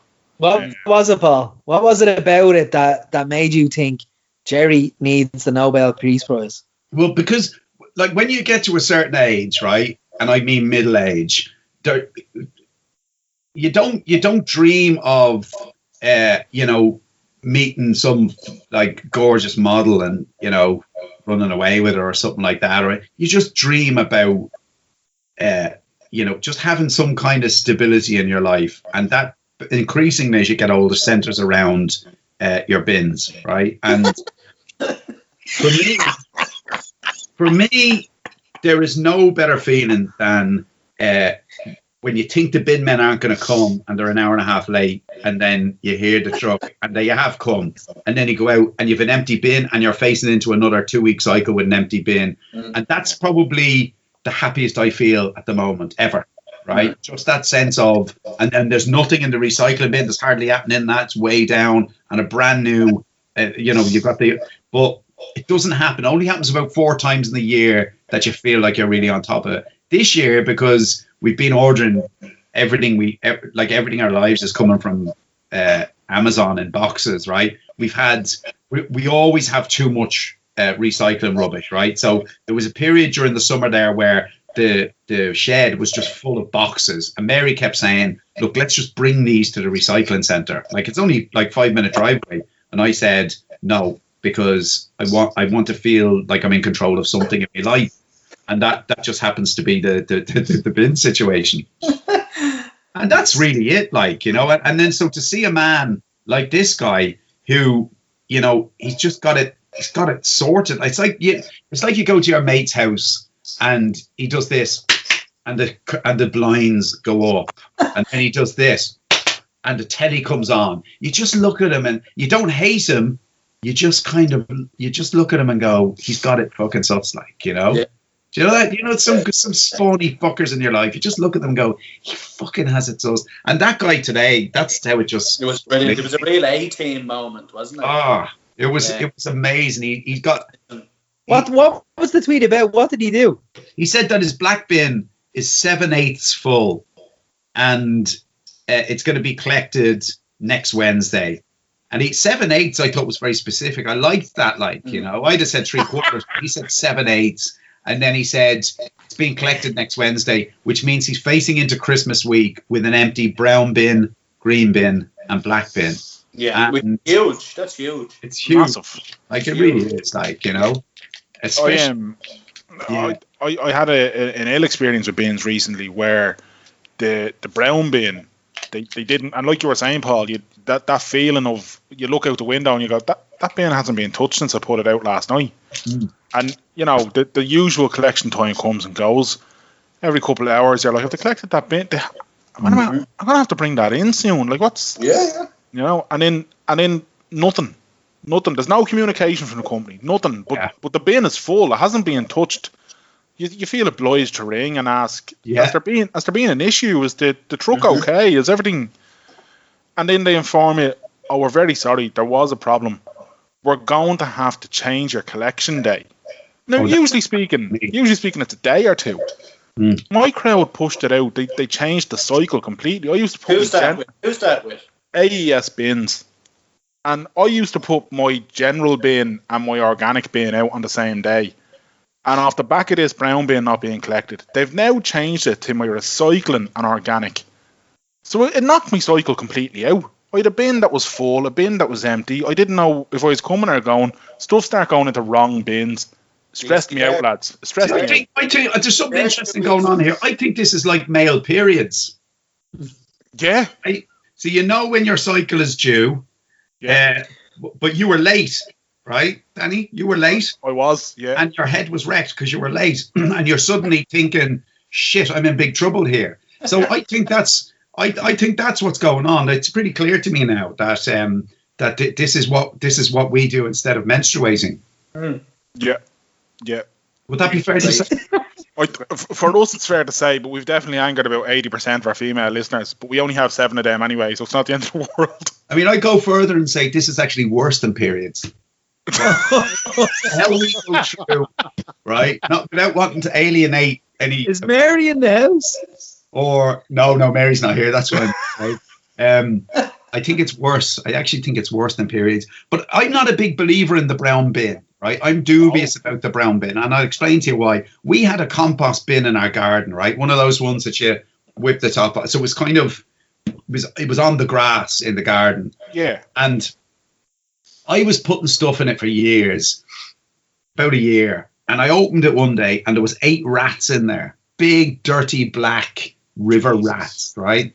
And there's a stream at the end of our garden, and they had burrowed under the bank and up into the compost bin. And they chewed a hole in the back of it as well, because rats won't go into a room.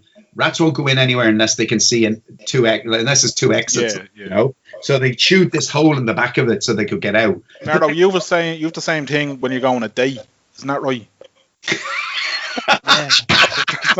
There's not 2 exits.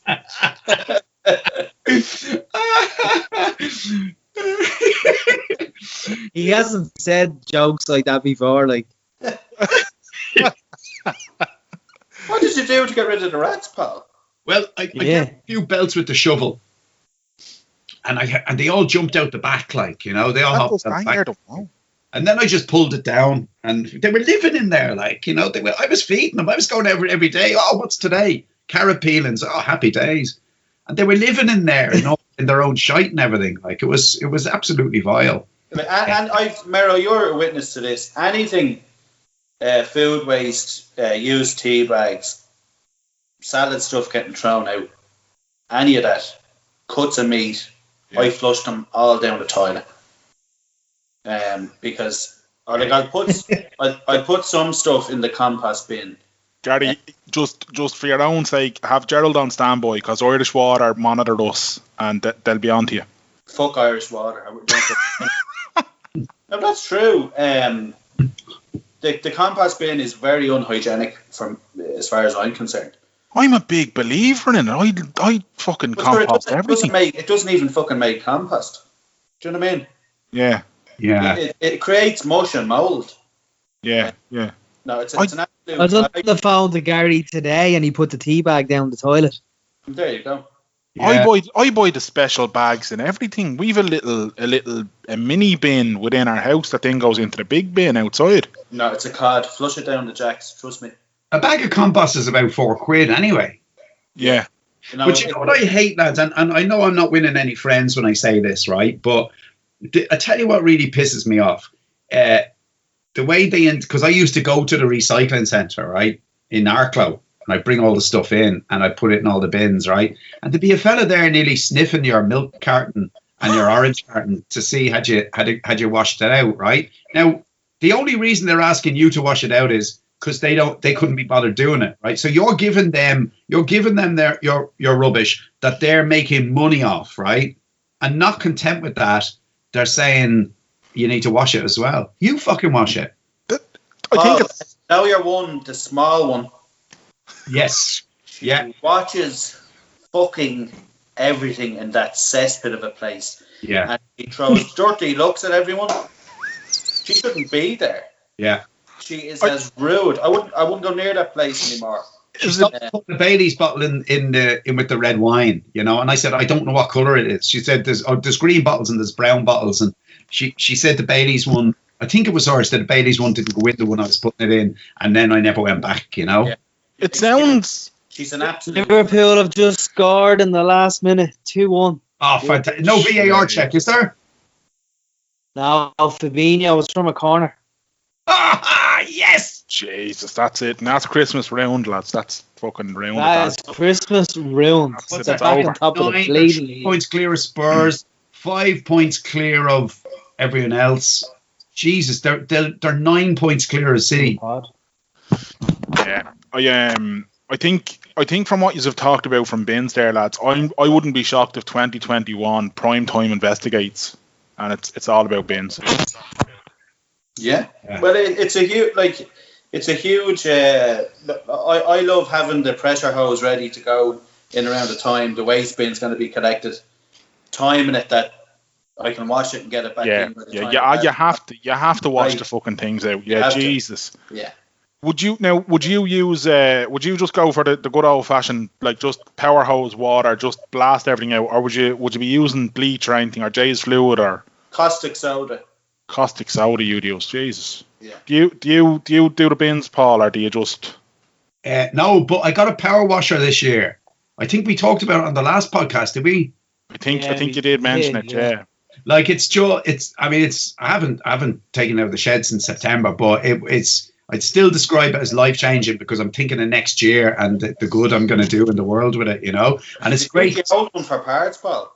What's that? Sorry, Gary? Did you keep the old one for parts? No, I didn't have. The old one I had was this really light one. Like it had about the same power as Mary's hairdryer. Like it made the same noise as well. But this one is like more powerful than my car. Like when I turn it on, but it's great when because we get a lot of people to the door here saying, "Oh, I notice your fascia boards are a bit green there with the moss on them. Would you like me to?" And I just look at them and I can look at their machine now and go, "Oh, thanks, I've got one of them. I've got the next model up from that."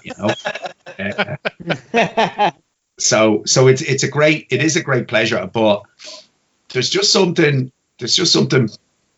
kind of empowering, I think, as a man. Absolutely. To barbecue meat, poke a fire with a poker, and power wash something. Yeah. Like they're basically the last 3 areas we have left. Yeah. That make feel male. That's a great show. You're male. I think we should call time on it there, and that gives men some hope to get through Christmas. And then we'll reconvene at Easter and perhaps consider some options for women. Spread the love and all that kind of thing. They can use power washers too. Women. We should do a show about women. I think Gary alone would be an encyclopedia. That should be the theme. Jeez, imagine. Fucking hell, to be. We'd be hunted out of Ireland. Oh my God. But lads, it's been the least Christmas special we've done. but I've enjoyed every minute of it. You should cancel it and try again tomorrow, will we? Yeah. It'll give me something to do in the evening anyway, yeah. Mero, any closing thoughts from you? No, none at all. I enjoyed myself as well, lads. It's always a pleasure with the two of you. It is. And Annie Mackle. Always. And this very, very, very organic ending that we're just thinking of right now has... Yes. There's nothing elaborate Gary, about it at all. Where can you listen to all our podcasts, Gary? Spotify, Alexa, Siri, YouTube. No, we're not on YouTube, Gary. Yes, I do upload it on the slide. What I actually listen to is on Acast. I like Acast and think it's nice to use. Very good. Yeah. Very good. Yeah. That you can get us anywhere and everywhere that there's a podcast. You just hit WTS Pod and we're there. We are brought to you by Manscaped, and if you go to manscaped.com and enter the code WTS Pod, you get 20% off and free shipping. A lot of people asking us for before and after photos. You'll have to go to Mero's OnlyFans to see those. So I don't know how much he charges for that, but it's a separate subscription. Danny's been waiting weeks to say that. We're near the end of our deal with them. I've been holding it back. Yeah, you've been waiting weeks to say you fucking don't. So manscaped.com, WTS Pod, 20% off and free shipping. Lads, it has been an absolute pleasure. At Gar Mackle on Twitter and at AKA Paul Howard on Twitter as well. But Gary, Paul, Merry Christmas. Thank you for being a massive part of this podcast. Thank you. And a happier 2021, right? Maybe we'll get to do one in person in 2021, lads. Yeah, that's the dream, isn't it? That's the dream. And the wheel. And the wheelie bins, yeah. An empty wheelie bin and a face-to-face encounter. That's all we can hope for. That's it. Lads, it's been a pleasure. Good night and God bless. Merry Christmas. Night. Thank you. Yeah, lads. Thank you.